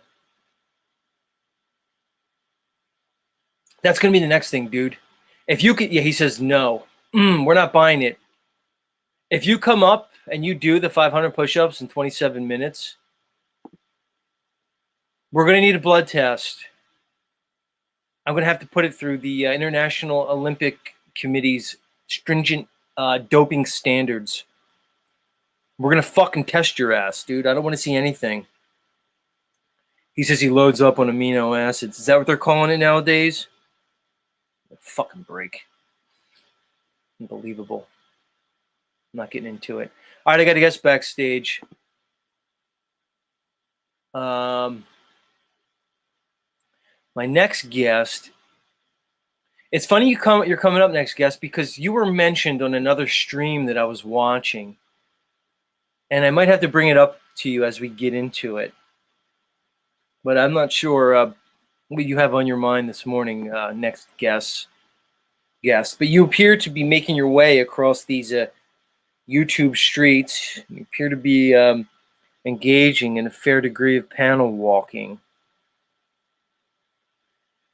So in that spirit, I might have to bring you up. Just saying. Let's bring him up. John Thomas, good sir. Welcome back to Z Show. How are we this morning? What's going on, brother? I've been doing some panel walking, yeah. I hear that. I'm not everywhere, but I hear things. I pick up on things. And I hear that you've kind of been wandering your way through the metaverse of madness. What's motivating you? Are you spreading your message, John Thomas? Are you just looking for connection? How goes it, good sir? I'm just hitting back 10 times harder. You know what I mean? I've got a bunch of people coming at me, and I'm tired of it. You know what I mean? Trying to process me for thought crimes and shit. You know, it's funny you say that. It's interesting because I ran into two gentlemen that made their way on Illumitami's live stream. And they brought your name up, John Thomas. Do you have any idea who I may be talking about? They're apparently doing real-world investigations on you. Are you aware of this, good sir? And what is your response? Yeah, I was on Illumitami's. That don't bother me none. Let them investigate. So do you know who I'm talking about? The funny thing is, Illumitami appears to have deleted that stream where these two men came up, and they were looking... John Thomas, did you see it? They were grilling Tommy on personal information regarding you. Are you aware of what I'm speaking of? I don't know which two you're talking about. I was on there with, let's see, Singularity and Mitchell. No, so it wasn't when you were on there. Listen up. It wasn't when they went on his latest stream and referenced you. Oh, I didn't see that, no. All right, so I'm going to try to find it behind the scenes. So they apparently, these two gentlemen, maybe I could pull it up because it looks like he didn't delete it. See, this is why this is why Z is a force of positivity, peace, justice in the American way here in these YouTube streets, because I'm helping my good friend here, John Thomas, because he appears to have people who are currently in real life doing investigations on you. And I'm going to get you ahead of it, John Thomas. What was that? Let them bring it. They want to dox me and threaten me. Go ahead. They do. They want to dox you, good sir. Not only that, they're trying to find your they're trying to find your ex-wife. Let me play this. Oh, okay. They're trying to find my ex-wife. Let's see this. I'm going to go in cold. We're going to go in cold. Bear with me, guys. This is for. I'm glad you brought this up because I wasn't aware this is going on. All right, John. So we're gonna invest. This is a Z investigates here. Okay, this is a hard hitting. This is a hard hitting fucking Z tutorial. You know I bring it hard here. This isn't just nonsense. Tired of it. I'm not messing around anymore, ladies and germs. Same here. Done with it. I'm done with the bullshit. We're doing hard hitting shit around here. John Thomas, we're also eagerly awaiting maybe a special guest today. I don't know if he's going to come on today. He is on the West Coast. Are you aware of the return of one Ian from We Are Awake TV, Mr. John Thomas? That's what I actually came up here to say. I miss Ian. I want to be on record saying that, and I'm happy to hear that he's coming back. Great. We have to miss him no longer because he's here.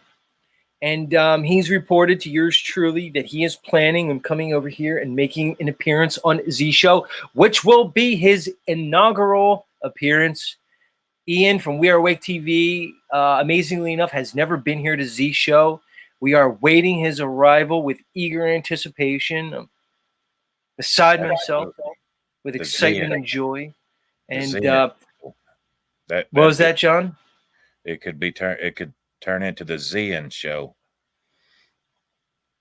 Well, double and triple. Like I said, I'm going to show my audience. I'm going to show you, John Thomas. Do you see I have the new beanie, the neutral colored, non-dark beanie?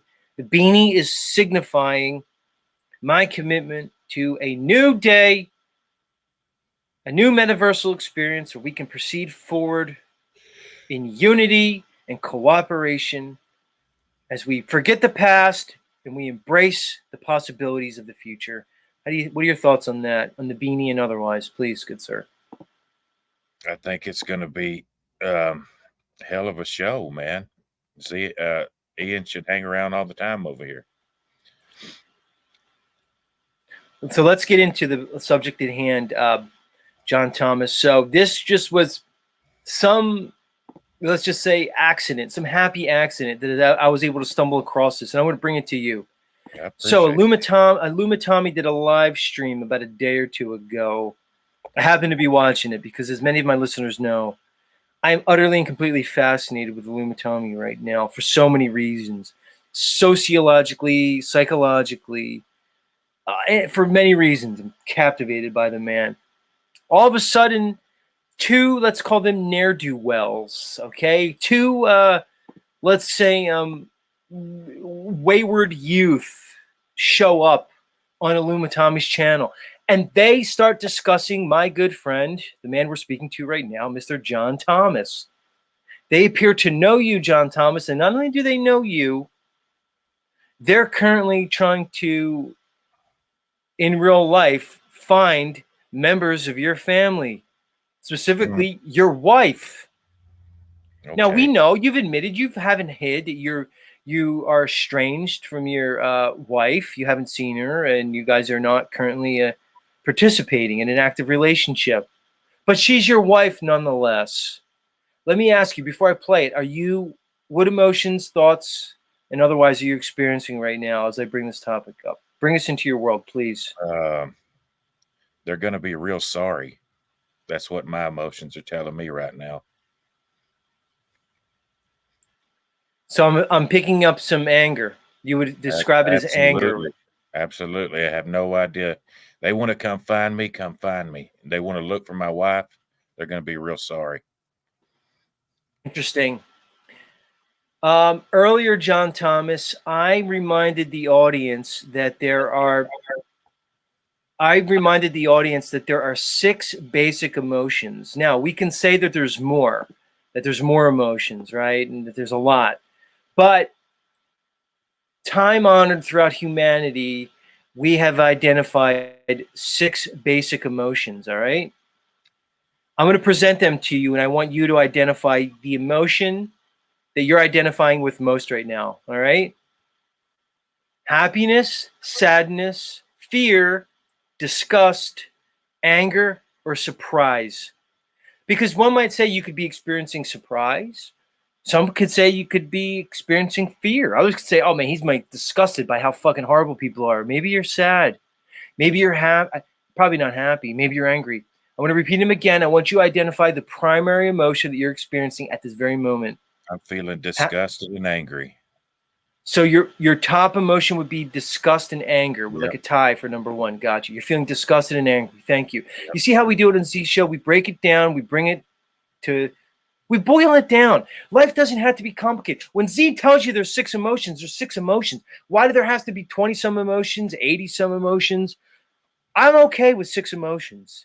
Are you okay with just having 6 human emotions that we can go off of? Why do people make things complicated? It's like people want to make religion complicated. They want to make God complicated. Are you okay with the 6 basic emotions, John Thomas?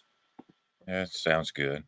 All right. So you're disgusted and you're angry. That's what you identified, right? Yep. All right. Let's see how that continues as we proceed. So again, audience, yours truly was just by fate, by dumb luck, maybe the hand of God. I was able to catch these 2 gentlemen in their current plot against our friend here, John Thomas. We're going to investigate and we're going to move forward appropriately. Are you ready, John Thomas? Hell yeah. All right, let's do it. Is Demon King, did you see what happened with Marks? See, look, I hold the keys. Hello, Tommy. Hey, Tommy. You guys put right off the bat. Do you recognize these 2 individuals by their voice and their persona? Demon King Pickles and Bubba the Mad Jester. Yeah, these 2 little queers came at me the other day. Yep. These 2 came at you, so right away you recognize them. Describe to the audience the circumstances, good sir. They followed Becca into a panel I was having, and the little queers came at me. What else can I say? And so I'm sorry, who's Becca and you? So you're saying you had a panel on your channel, you had an open panel, and they followed somebody that you know named Becca. Who's Becca? We're going to put the pieces together. These 2 were telling me to go kill myself. Yep, I know who they are. All right, so they came on your show, and they were telling you to go end yourself.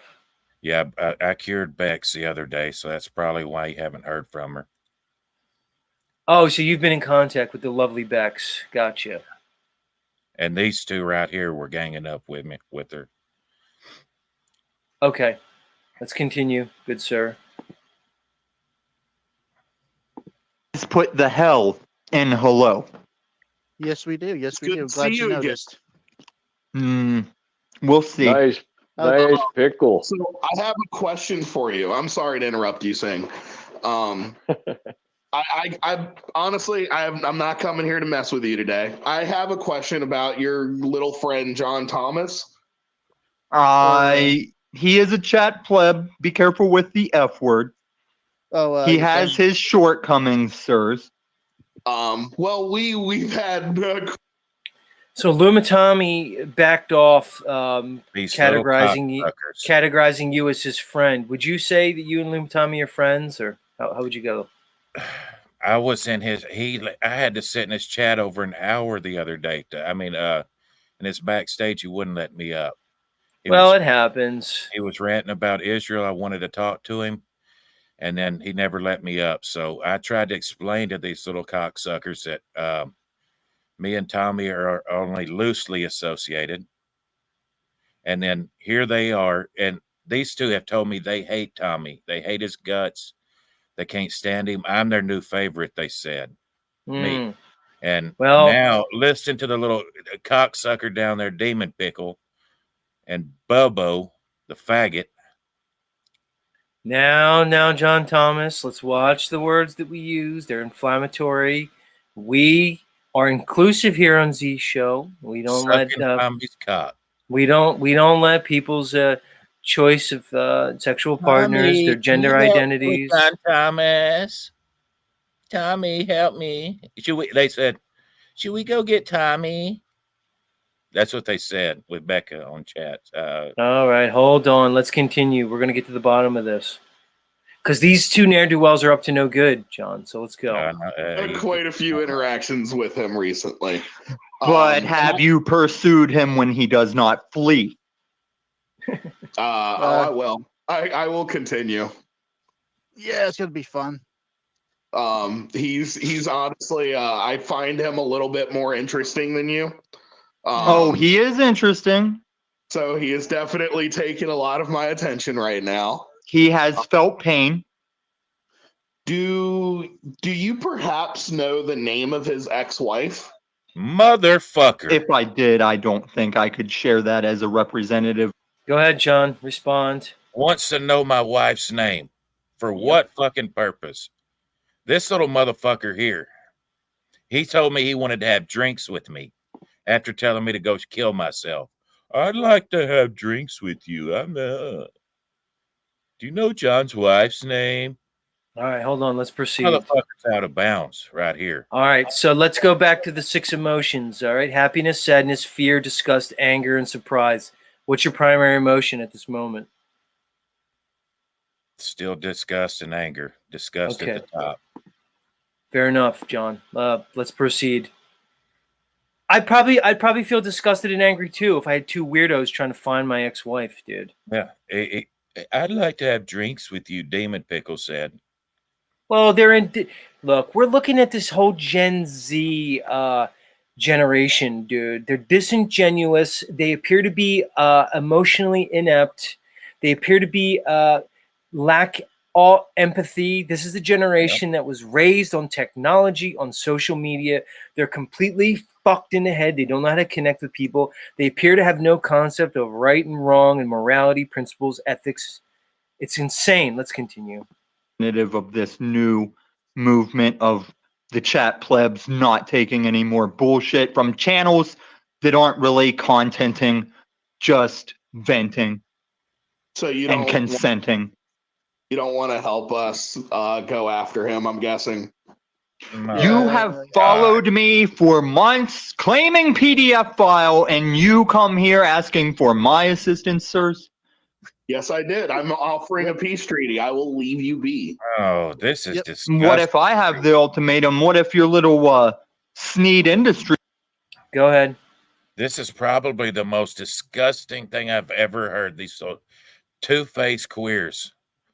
The things that they've said about Tommy. You don't want to help me, Tommy?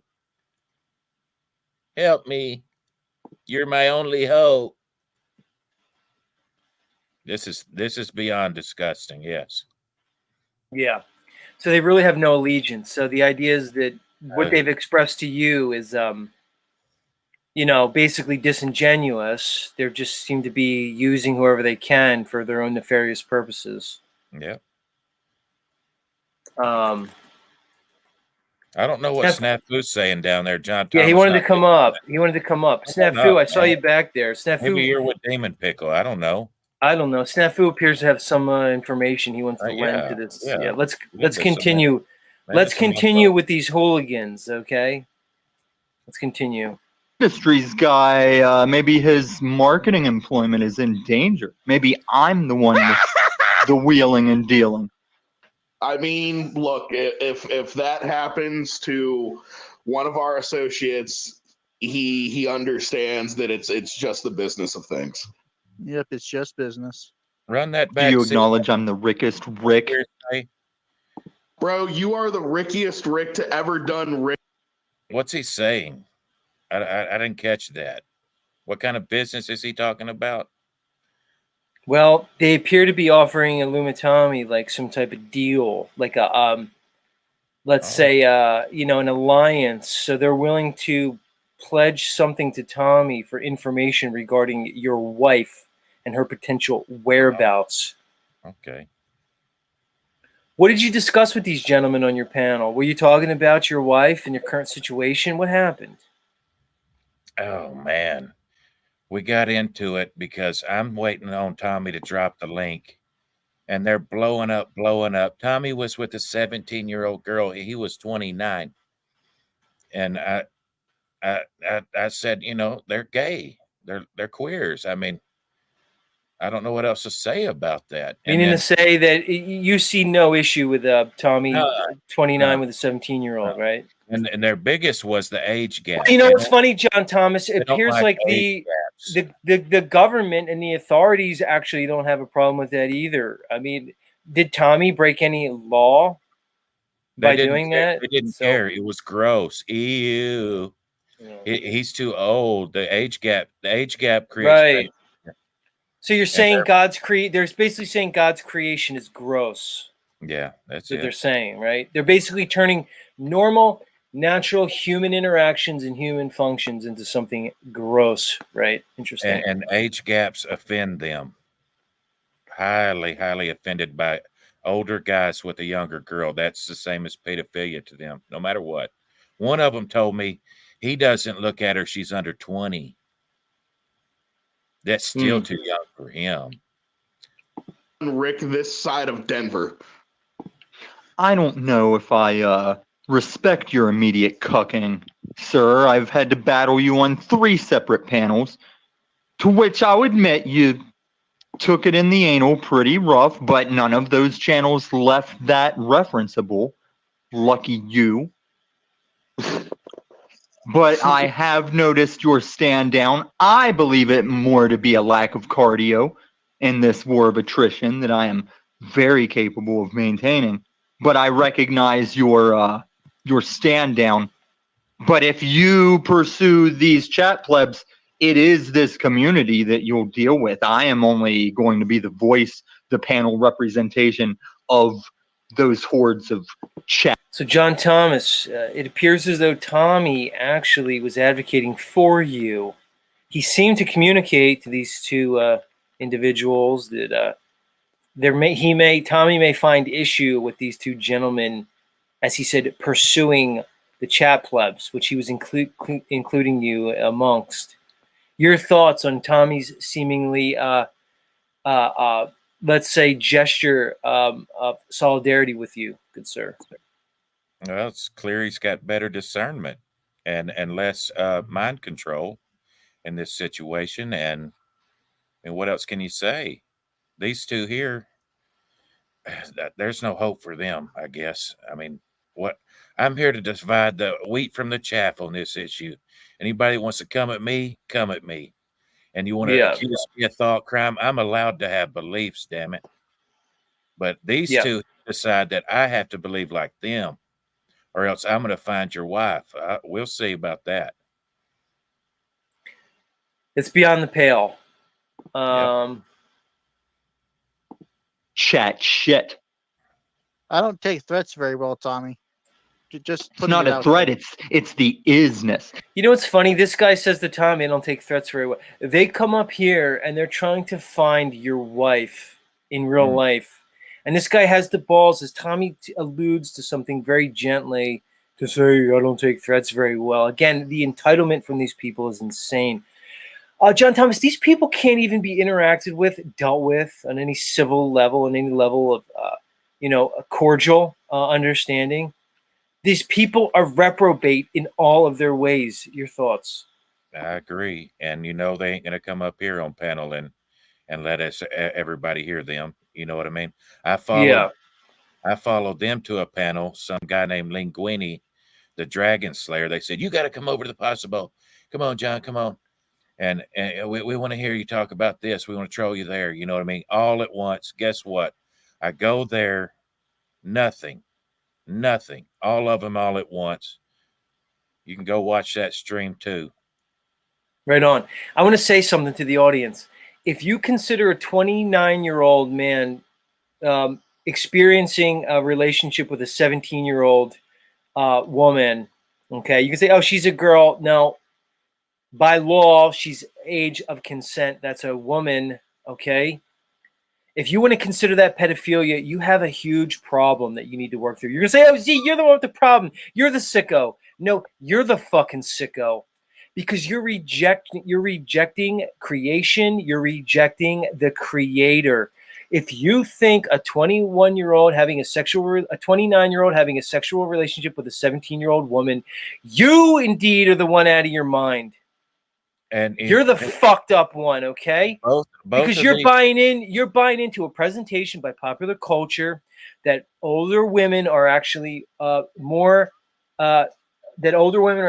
appropriate for reproduction. That's not true. It's not natural. These women have to take hormone treatments. They have to have medical procedures like in vitro fertilization. You're out of your mind. There's nothing wrong with a 17-year-old woman getting started on kids. If she's going to have 3, 4, 5, 6, or even 7 kids, hell, my great-grandmother had 15 children, everybody. That's right. She herself birthed 15 children. When do you get started having children? If you're going to have 15, you're going to start when you're 37 years old to have your 15 children. Go fuck off. I'm tired of your politically correct bullshit from everybody. I'm tired of everybody just going along with a Luciferian progressive agenda that's sending us straight to the fucking gates of hell. Go fuck yourself. And if you got a problem with it, come up and tell me about it. Fuck you.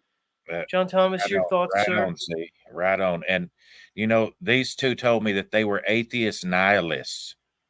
So what the fuck do they care? A nihilist don't give a fuck. And so this go-go gadget go says definitely pedo. 18 is legit. Okay.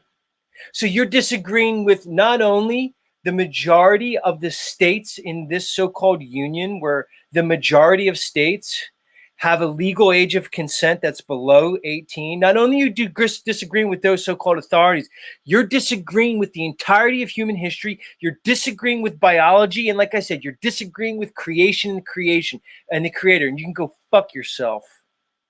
But much love, though. Let's continue. I'm tired of the bullshit, John Thomas. I didn't come here to spoon feed people with a bunch of fucking nonsense. I asked them, I said, you're an atheist, so you believe in natural selection and all that. We're a bunch of fucking animals.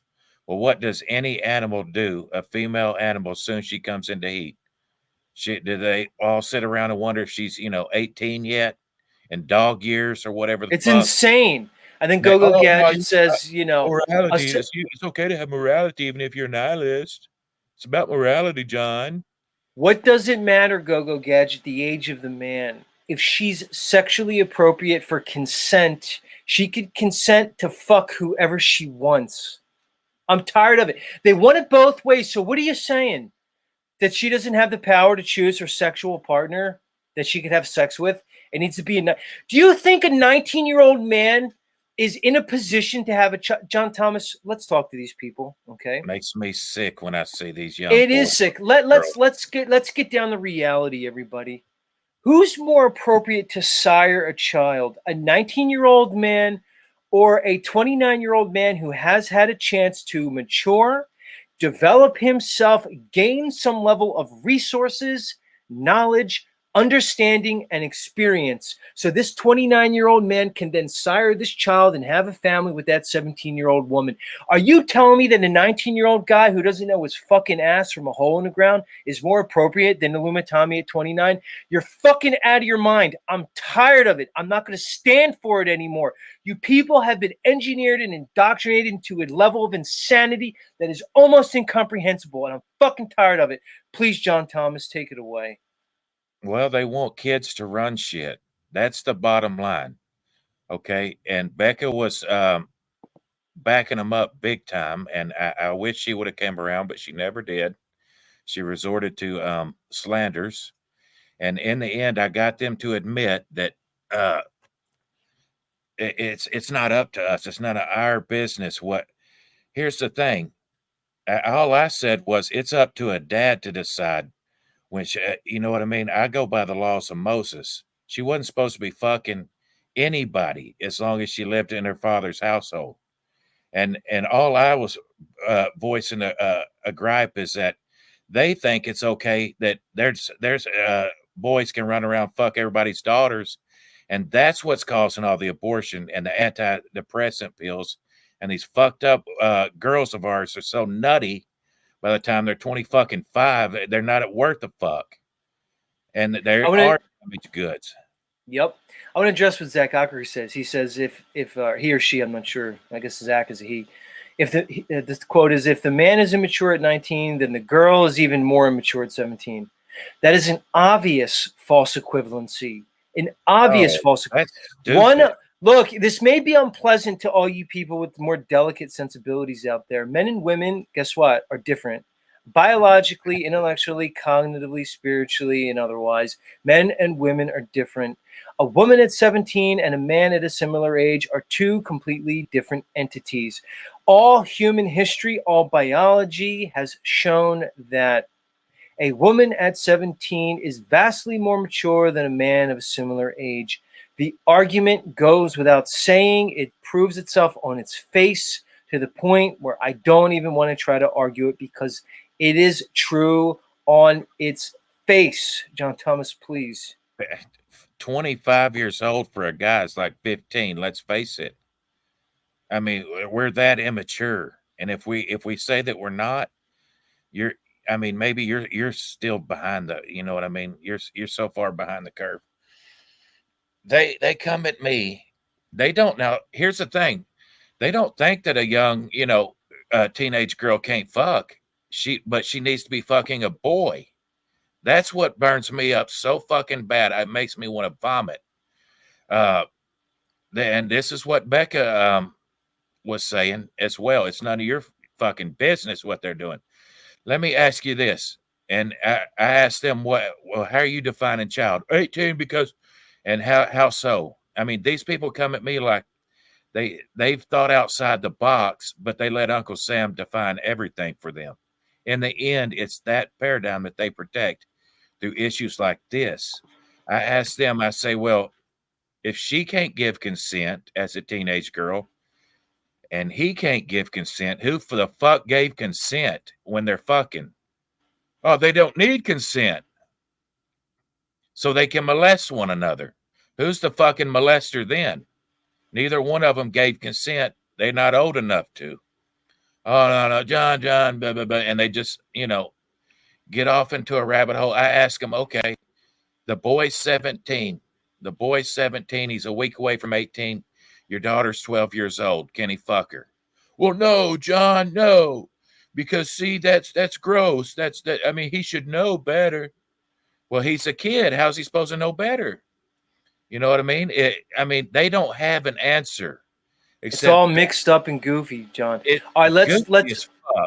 It's goofy. It's fucking goofy, man. All right, let's listen to the rest of these clowns, dude, because I don't want to get too. Because the topic was these two internet trolls are going around to various people, trying to get information on you, Mr. John Thomas. I'm glad I found this show today.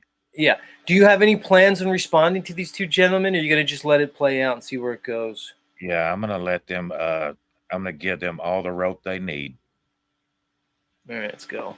Yes. And technically, sir, if you get those numbers up, you are the borders of your said jester molester kingdom. Jester, that's a fun one. That's a fun little rhyme you've got there. Nah, I was just off the cuff. You could probably come up with something more workable. I'm just kind of doing this whole thing off the cuff. I just know I hate all my associated hosts, and I need to see this chat get the panel verse it deserves. That might not happen anytime soon, but whatever. No, we're gonna get there. Yeah, right. You're really vibing baby right steps. Too. It's baby steps. Tommy, you're really vibing now, aren't you? What? You've been smoking anything today? No, I was up all night editing and visiting other panels, and that's when I realized, hey, we should just do this. Oh, so you are not up all night Breaking Bad. It was like sleepover energy because I was editing, and then panels opened up. They're online, and I might have ran. No, this is the one I'm on. Still the same last night. It's just sunny now.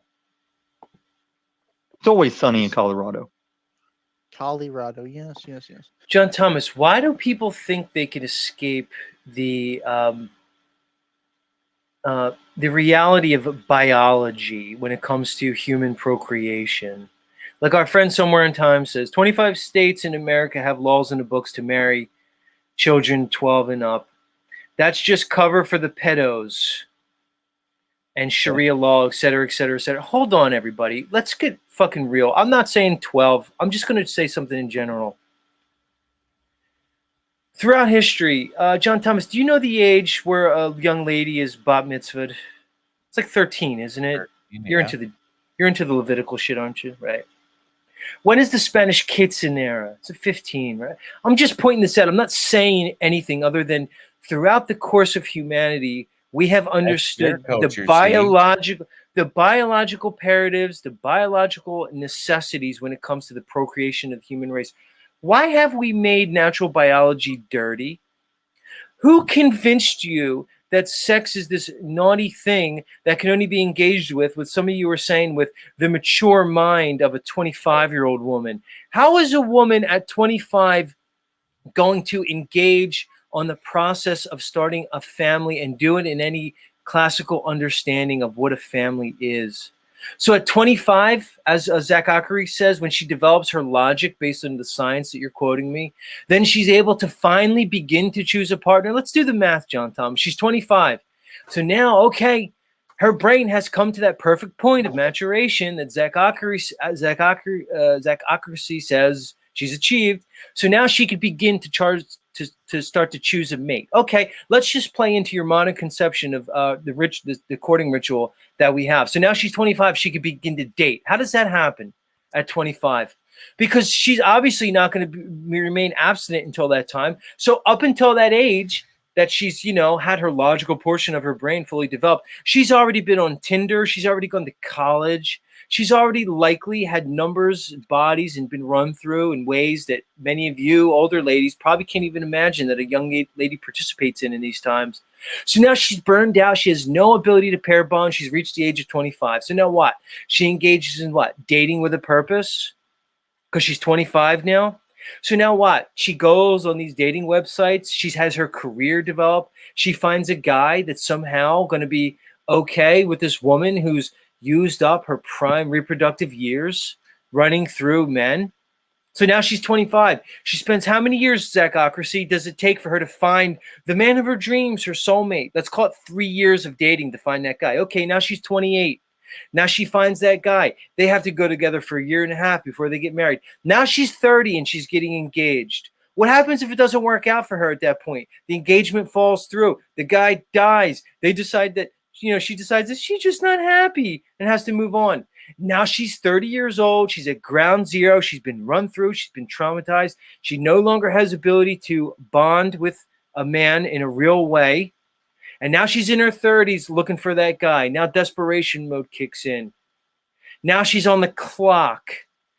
Now she's got to start all over again with the courtship process, with the engagement. It's insane when everybody just accepts it normal. I'm tired of it. I don't care if you guys unsub for me. I don't care if you get fucking pissed at me. I don't care what you call me.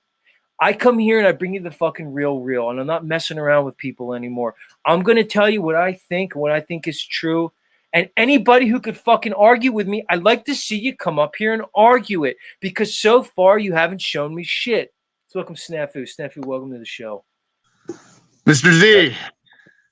Does Zachary care that she was fucking before she was 25 and she wasn't developed? Does that bother him? No, apparently not. We're going I'm gonna play devil's. We're going to keep women in cellophane. We're going to keep them cryogenically wrapped and frozen and preserved until that magical age of 25, supposedly, when their brain develops full logic. And by the Z, way, can I play devil's advocate here for a minute? Because you know what my mission is. And I go after big ones, like monograph type fucks that post children chained on walls. I get the whole 17, 18 thing. I do. But here's what you also got to realize. This is linked to also grooming optics. Do you think a 29, 30-year-old is easily capable of grooming a 17, 18-year-old? Absolutely. Do you think that 17, 18-year-old has friends that are under that age? Absolutely. So I get what you're saying because, other countries, I do get it, Z. But because of the beast system nature that we're in and these pedophile type rings that are huge, especially with the big players in the game, I understand where people are going at. These two guys, I've seen them around. That's what they do. They expose criminals, pedos, like their channels. I've seen them. They've done it. They've gone after bigger people. They don't go after the big people like me, like the big rings and shit. I get what you're saying, Z, but we also got to take into account grooming. A 29, 30, 40-year-old is way more intellectual and easily able to groom and manipulate a 17 or 19-year-old. That 17 or 19-year-old probably has tons of minor friends as well. So I do get it on the laws. I'm not too big on the whole thing. My whole thing with the Tommy thing is, he admitted getting her drunk, whatever. I've dropped it. But I do understand the other side of the coin, Z, when it does come to the younger age. But I also get when you say other countries and how it works and the fertility of the woman. But I also got to say that the grooming process is a huge play for these pedophile rings, and they do go after the younger ones to reach the even younger ones. Well, they're barking up the wrong fucking tree here, Snafu. And they're making it. Well, I don't know what I saw a little of what you were saying, John. And I mean, again, and you don't live by the law of Hebrew. You're wearing fucking shirt pants. You're mixing your fabric. You're mixing your fabrics, aren't you?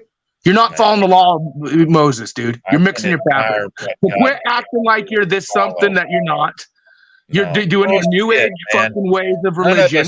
No, if you were fucking really following the laws, you wouldn't be wearing mixed fabrics. The law, you would know. You wouldn't be wearing mixed fabrics. No. You don't know what the fuck you're talking about. I absolutely know what I'm talking about, John.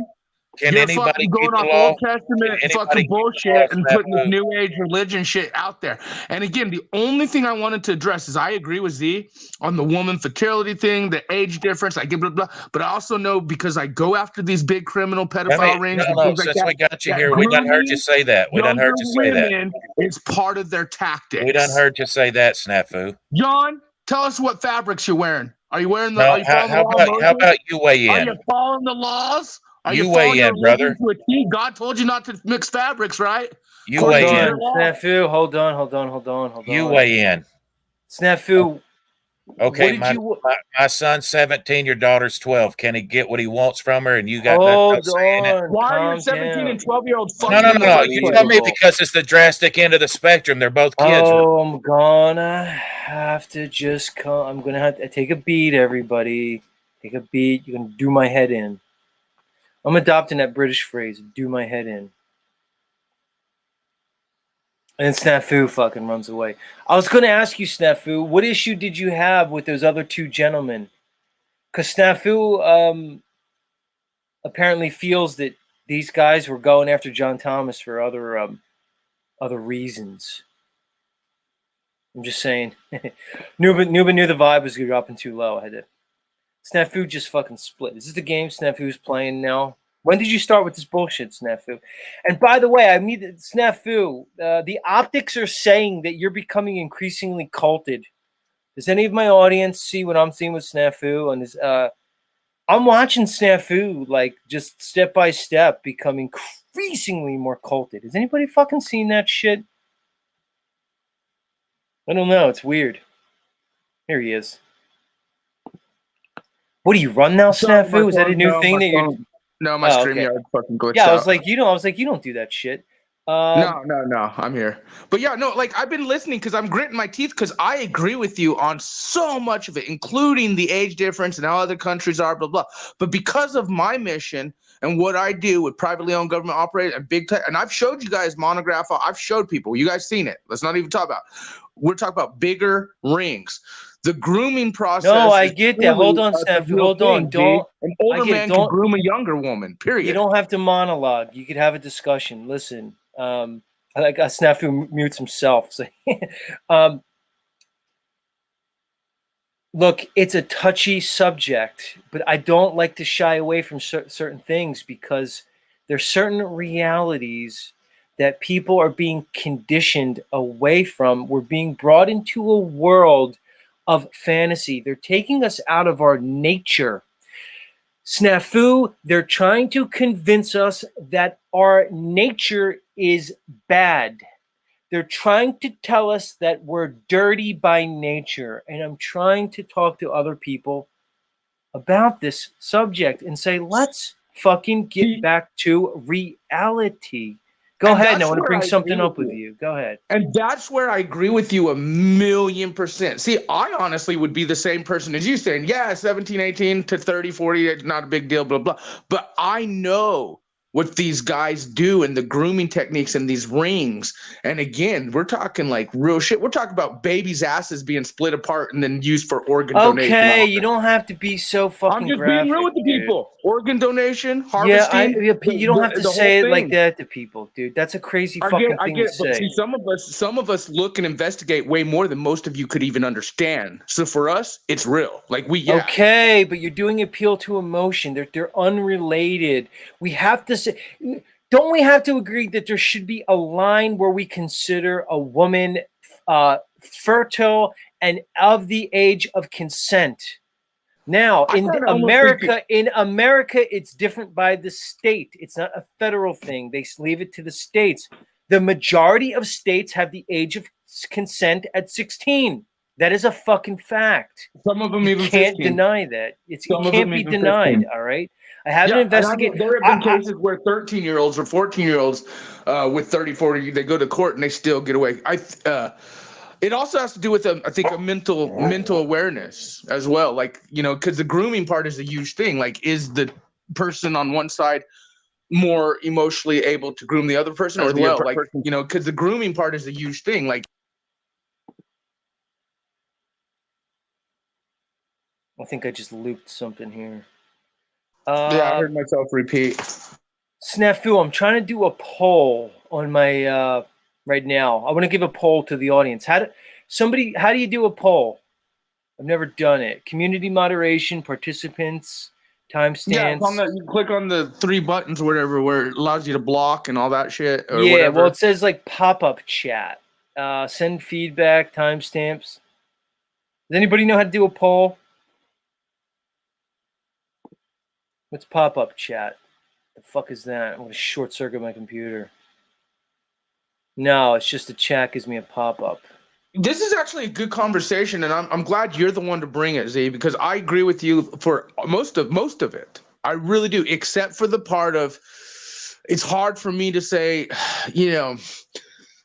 Hold on a second, because Christy Lee Doll just says, Z, you're sick, and his goofy gadget is agreeing.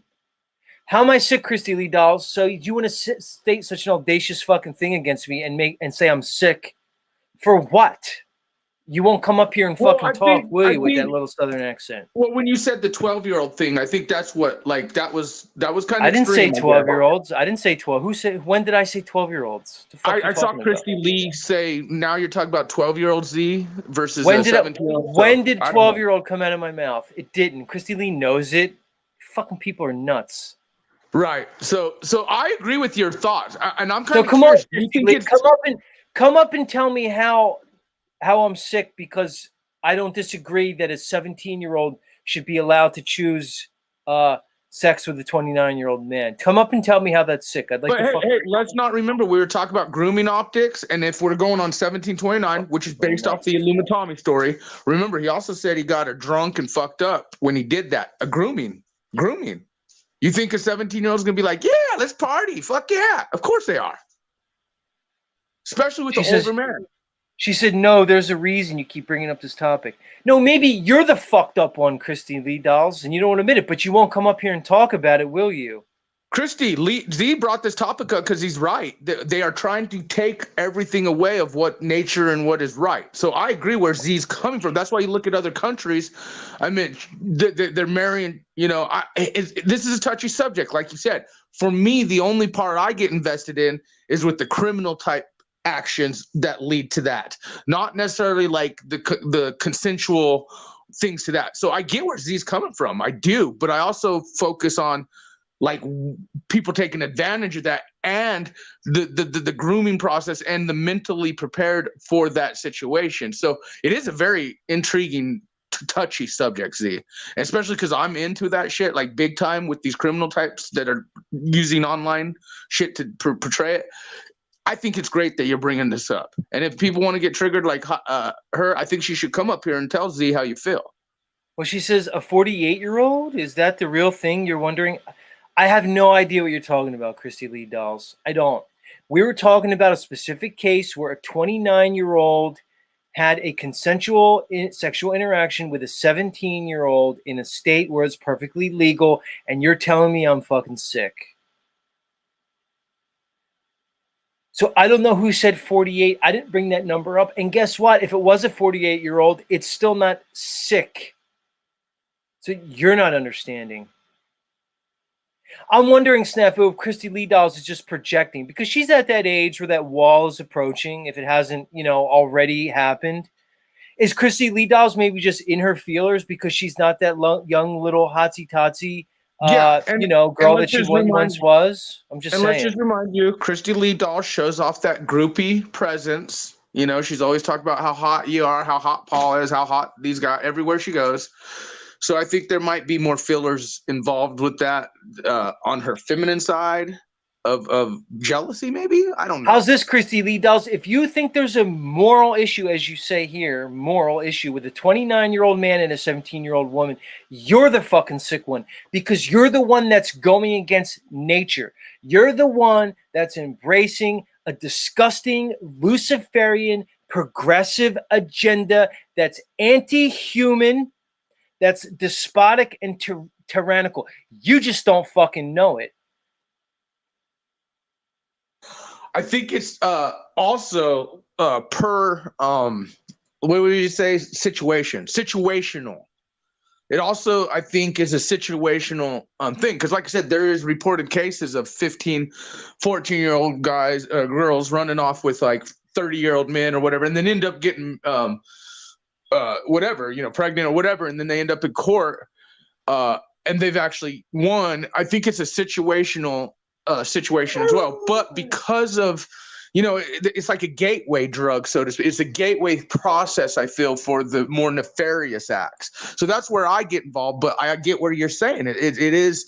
I mean, it's not really that big of thing, but also you got to take mentality, like are they even mentally understanding? But Nuba said something interesting. He said a 17-year-old groomed the older guy, or the youngers could groom the older ones. And nowadays that's absolutely true with the whole OnlyFans and the sexualization and everything being pushed. Snafu, different subject. Much of my audience thinks that you are completely culted up. I'm tending to agree with that. How do you answer that, sir? Culted to who? Come on, Snafu. To Paul? I call his bitch ass out all the time. Look, calling him bitch ass right now. He's not better than everyone. Audience, I can't figure out how to do the poll. Nuba said I had to activate it. Hey, I'm trying if I'm culted up, trying to do a then poll. why am I always backstaged? I'm trying to figure out how to fucking get a poll going, and I can't do it. Nuba says I need to go in my YouTube studio, activate the poll feature. That's very strange. But I'm trying to get a poll going. But just let me know in my chat. Is Snafu culted up? Yes or no? That's all you have to say. Is Snafu culted up? Yes or no? If you guys think I'm culted up, god damn, all you real cult members. Machiavelli thinks you're culted, and he's fucking been paying attention for a while. No, it's fine. They can think I'm culted all they want. I'm Jay Snafu. thinks all fucked up. You know what the word snafu means? It's a World War II term. It's when they were in the trenches and getting hit. They'd have to radio in because they're getting hit so hard. They'd be like, situation normal, all fucked up. I'm snafu. And don't get me wrong, you motherfuckers out there who really watch it, know I call Paul on his bullshit. No, I call everyone on their bullshit. Hell, me and Zeeves even, fact is there's people I respect, people I don't. I respect Paul. In certain manners, but I also don't think he's better than others. I respect Z. He's not better than others. I respect, OTW and others are kind of hard to respect, but I do, even though they're culted up. But all you motherfuckers that want to say, Snafu's culted up, just remember, I'm the one who fucking calls motherfuckers out. All of them. So I'm not the one sucking dick on Paul's, like, blah, blah, blah, or dick on Z's, blah, blah, blah, or dick on OTW's, blah, blah, blah, or dick. I'm all around. Well, Snafu, you'd be glad to know that the audience is split. We're getting a smattering of yeses and nos. So That's good. I can't see the poll because I'm on StreamYard. So, but I do agree. This is a great topic. Good stuff you've always been pushing. And if you guys think I'm culted up, take a look at the optics. I tell everyone how I feel. I've been doing this way before I fucking knew Z, way before I knew Paul, way before all these motherfuckers. And again, half these motherfuckers are on panels just doing the talks. Some of us are actually doing things behind the scenes and in scenes who stand up against criminals, traitors, frauds, and pedos, and POGO, privately owned government operators. And that's all I got to say, Z, on that. John Thomas, Snafu, say goodbye to the audience. Any final thoughts? The optics are high. I appreciate And John, these guys do investigate. Like I'm telling you right now, part of me wonders if it's, like, okay, I'm gonna be what do you real. know? What do you know about these guys? Did you go Hebrew on your wife ever? Hold on, Snafu. What do you know about these guys? What do you know that John Thomas doesn't know? That they fucking do investigations on the low level, like pedo type shit, not the high levels like we do, but the low level, like the low level, like the 16, 17, 20, 30, like the actual low level shit, not like the actual ring. I mean, I'm sure if they caught someone in the rings, they would. All right, well, what's that have to do with John Thomas? Yeah, what is it Well, that he you're got wondering? involved with that whole And I'm death and all that shit, and again, they do get like this subject, as you can see, Go is triggered because of the whole 17 verse 30 thing. But I have more conception and understanding where you're coming from. Some of these guys do follow it by the T, like you said. Oh, if you're 18, under 18, it's a no go. I get it's a very complex thing. That's right. And I want to know who's doing the grooming when the boy's going after the girl and they're both underage. Who did the grooming there? Because that the pair bonding is real. When those girls have sex for the first time, there's things that goes on in the brain, and that's forever. You know what I mean? The mind starts recording images of her mate, and then it's just a boy that dumps her the next day, and then she goes and gets a abortion or a morning after pill. Yeah, and then exactly. Look, we could all agree it's a fucked up situation. All right, guys, much love. Adios, amigos. Look, everybody can get triggered all you fucking want, guys. It's fine. You're just behaving emotionally from programming. Everybody stop it. It doesn't mean OZ wants to fuck a 17-year-old because that's how you morons like to create narratives. Z said he wants to fuck a... I never brought myself in the conversation. You see, that's what many of you don't understand because a lot of you lack intelligence. That's the reality. Because you don't understand how to have conversations. You don't know how to speak about topics and generalities. And y'all lose your fucking mind. Stupid. Tired of it. Crazy. We haven't seen our friend Ian. Ian, are you out there, Ian? Christy Lee says, yeah, you didn't directly, but there's an implication. Really, Christy Lee? Or did you just make the implication? You've been spending a little bit too much time listening to a fat fucking white gorilla because you're starting to think like him like you accused me of doing. How dare you, lady? Lovely Christy Lee dolls. How fucking dare you? If you knew me, Christy Lee dolls, you would know that that's not true. I have no interest in that. Out of your fucking mind. Exactly. Thank you, Ruled by Saturn, in some fucking sense. Christy Lee, maybe stop hanging out at the cult. Maybe uncult yourself a little bit more and start to think for yourself because you're looking fucking really weird and you're making strange comments towards me. And I'm not particularly fond of it, if you want to know the truth. It's disgusting. I expect disingenuous comments from the fat fuck gorilla because he's just attacking me, so he's going to make lies up. But you come in here and being here every morning and saying stupid shit like that is fucking pissing me off. Do better. Oh, there's an implication. No, you made the implication. Okay, so he agrees with me that a 17-year-old is fair game. So what? I'm saying you using disingenuous so-called arguments is evidencing your insincerity. So stop it. She said, you can't stand when I challenge you. I don't want anything other than you. Chrissy Lee Dolls, there's only a few things I want from you. And they don't really involve like a conversation. I'd rather just have you in front of me, dressed up in a little fucking sexy outfit. All right? That's what I want. That's all I really want from you, Christy Lee. I'm not really looking for like engaging conversation. Feel free to give your opinions here. It's fine. But just get with the program. That's what I'm looking for from you.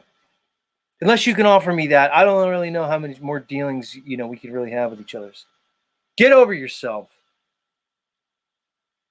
Unbelievable. Yeah, Man Max said it before I did. He said, Christy Lee Dolls, I believe Z wants you more than a lame 17-year-old. Thank you, Man Mac. You're proving my point for me. I'm not interested in a lame 17-year-old like Man Max says. I'd rather have you, okay, in various states of undress. But we know this. Okay, here's what she says. Now we get to the bottom of it, Christy Lee. She says, no, I'm being real about my feelings on this. At 17, I was taken advantage of by a married 48-year-old, and it's not okay, and I don't think we should condone. Okay, so you're taking your isolated incident that has many factors involved. The reality, nobody said 48. Chrissy Lee Dolls, we were speaking about Aluma Tommy, who was 29 and a 17-year-old. You're talking about a man who was 20 years older than the circumstance that we were bringing up, Christy. Do you see why I said you're making a false analogy? Do you see why I said you're using a false dichotomy? Because we talked about Aluma Tommy and a 29-year-old and a 17-year-old. You're bringing up you and a married 48-year-old. You see that these are two different things. We have to have standards, Christy Lee Dolls. I'm sorry you were emotionally triggered. I'm sorry that happened to you. I don't expect, look, I'm not surprised that you acted out of your emotions. But the fucking reality is you projected and you turned the general conversation into something about you.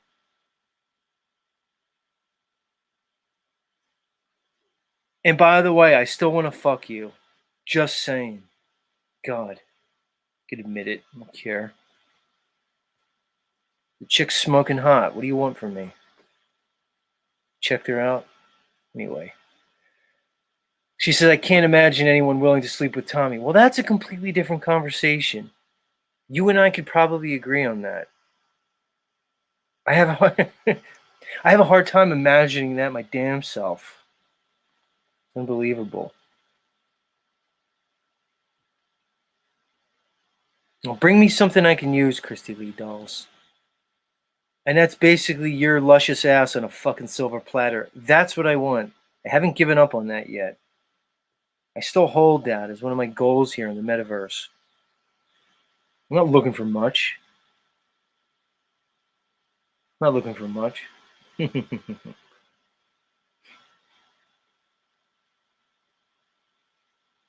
lovely Christy Lee.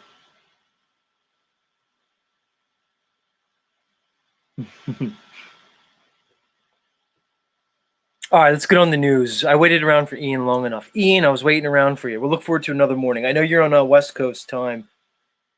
Our friend Ian promised to come pay us a visit sometime soon.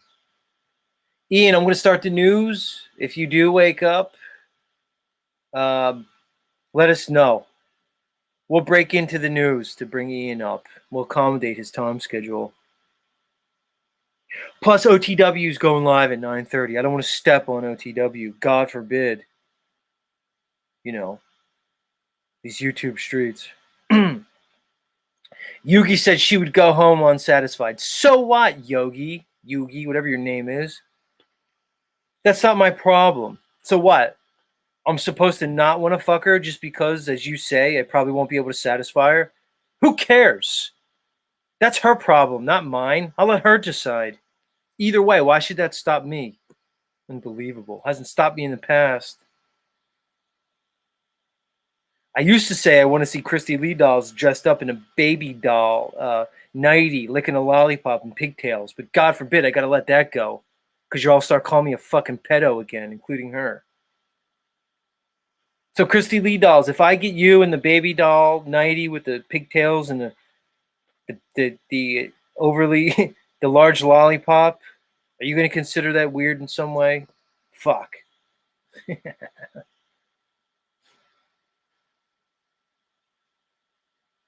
Ruled by Saturn says it's a pattern, Z. People like to throw their trash on you. Hey, you said it. It is fascinating. It's unbelievable. Who knows? Maybe that's one of my purposes here. Is to come up here and have people just fucking throw trash on me. It's insane. It's unbelievable. Lizzo, he's getting hot. Lizzo's getting hot with all the sexy talk.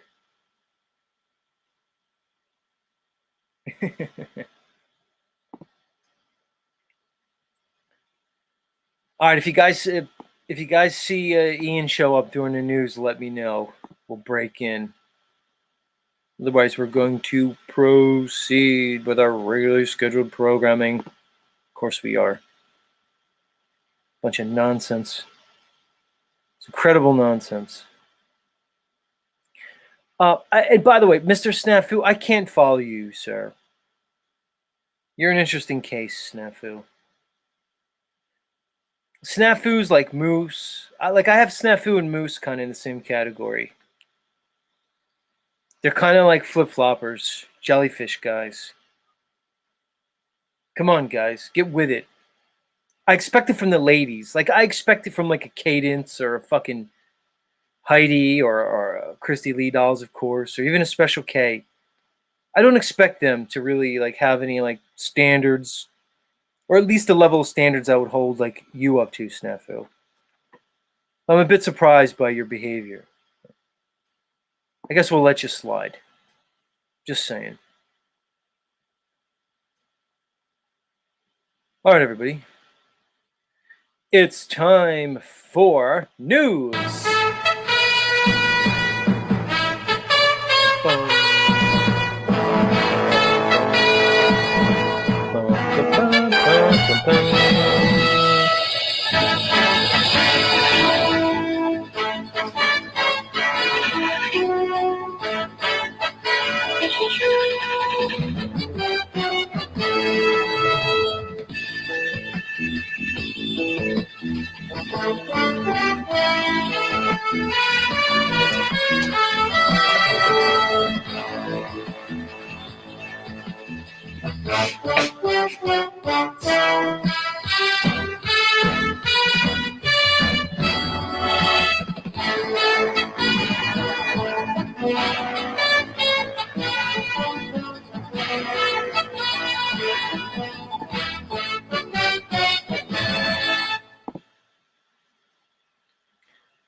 In today's top story from ABC News, very scared, terrifying moments after gunmen opened fire in Lewiston, Maine bowling alley.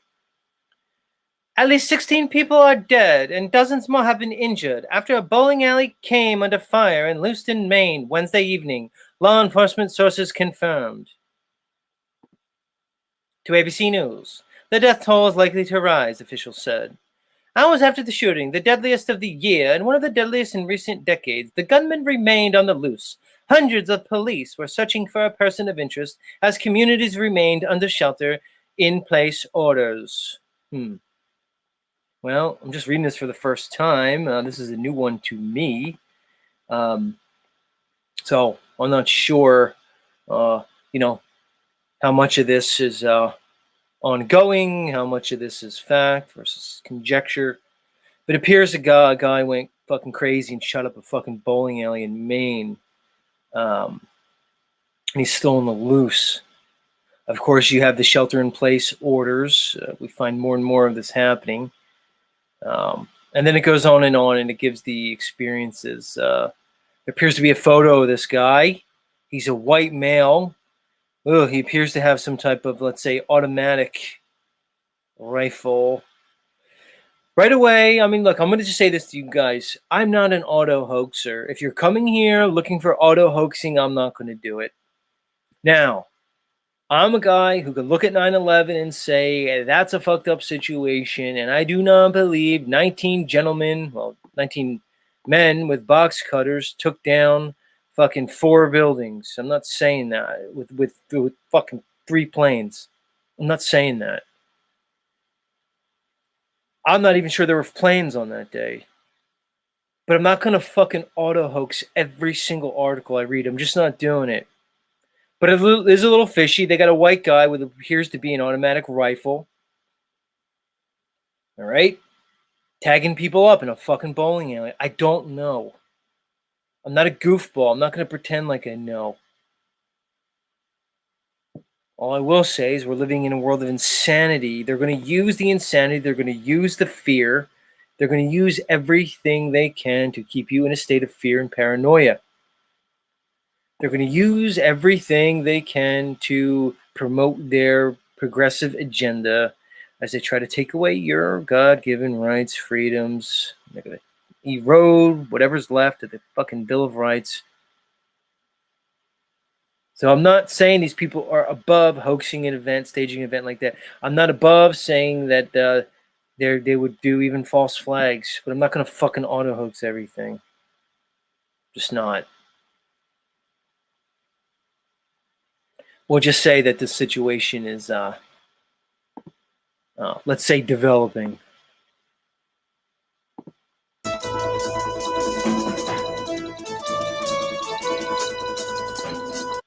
From the AP, Israeli troops carry out an hours-long ground raid into Gaza before an expected wider incursion.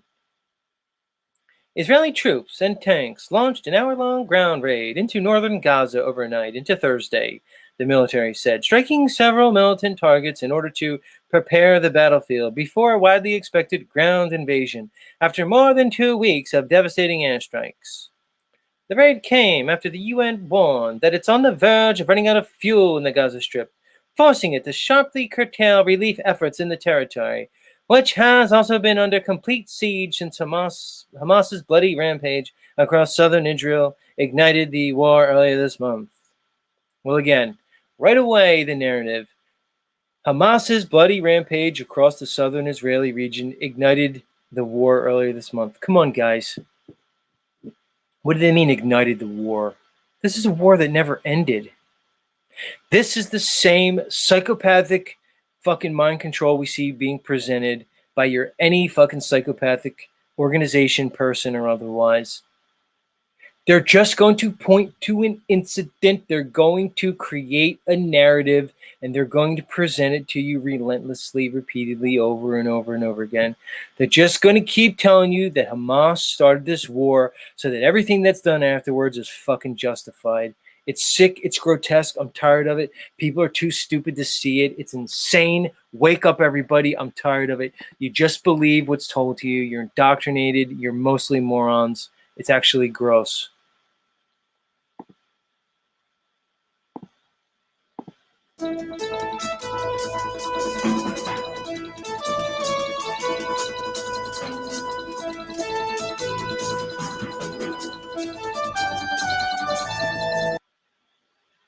From CNN, inflation is cooling, but the price hikes aren't done.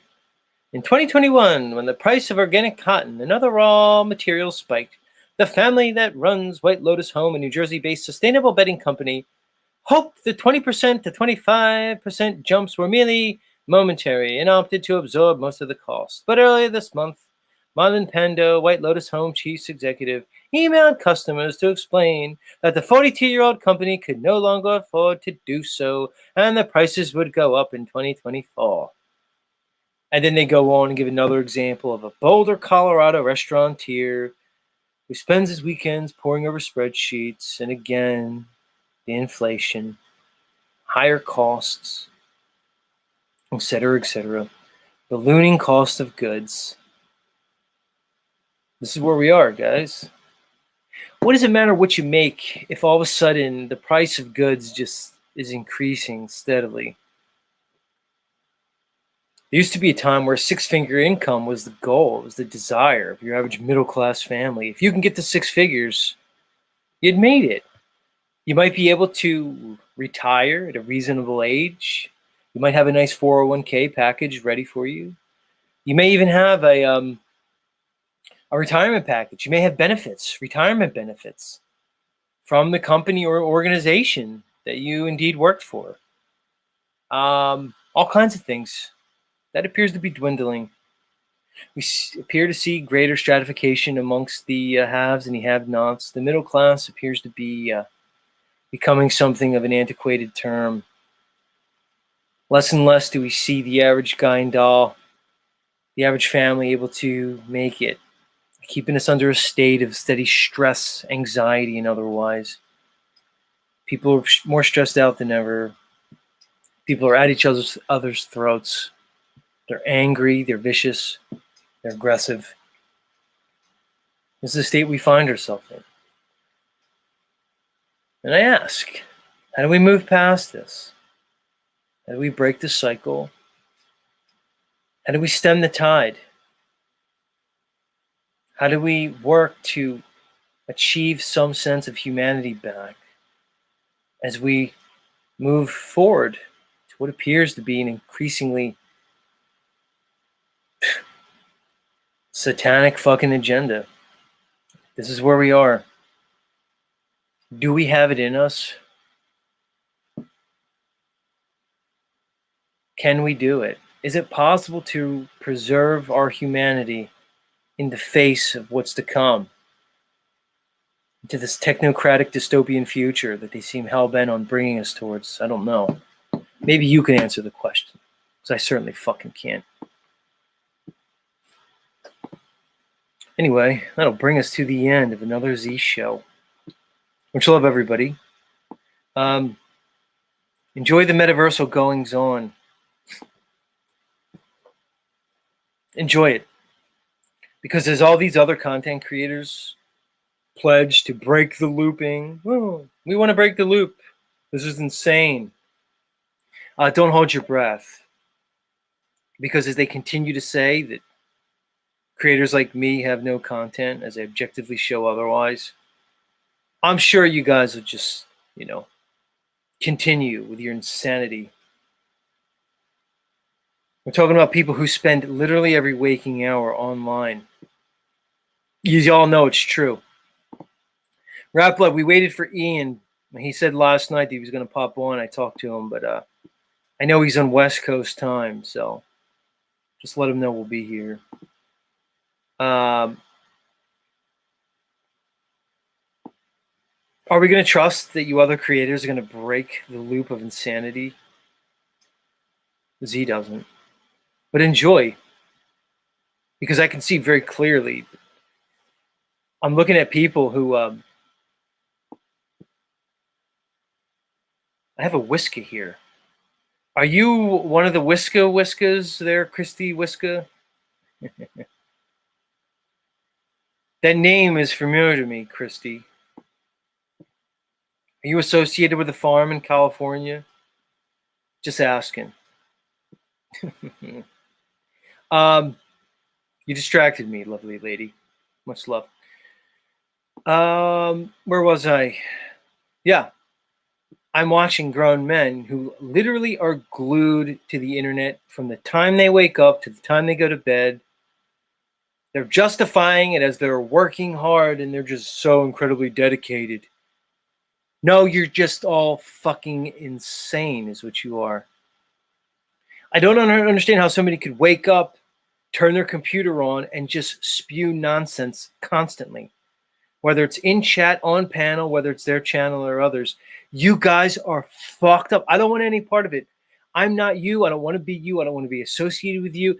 God bless you. Good luck with your channels. Good luck with your content. Good luck on your insanity. I don't really fucking care. You guys are goofy. You're cuckoo for Cocoa Puffs. And Whiskey, you didn't answer me. Anyway.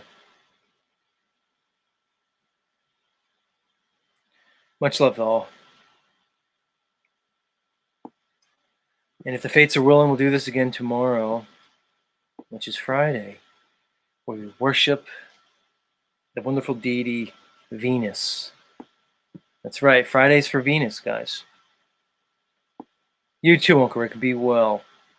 Like I said, if the fates are willing, we'll do it again tomorrow. Same Z time, same Z channel. Much love, guys.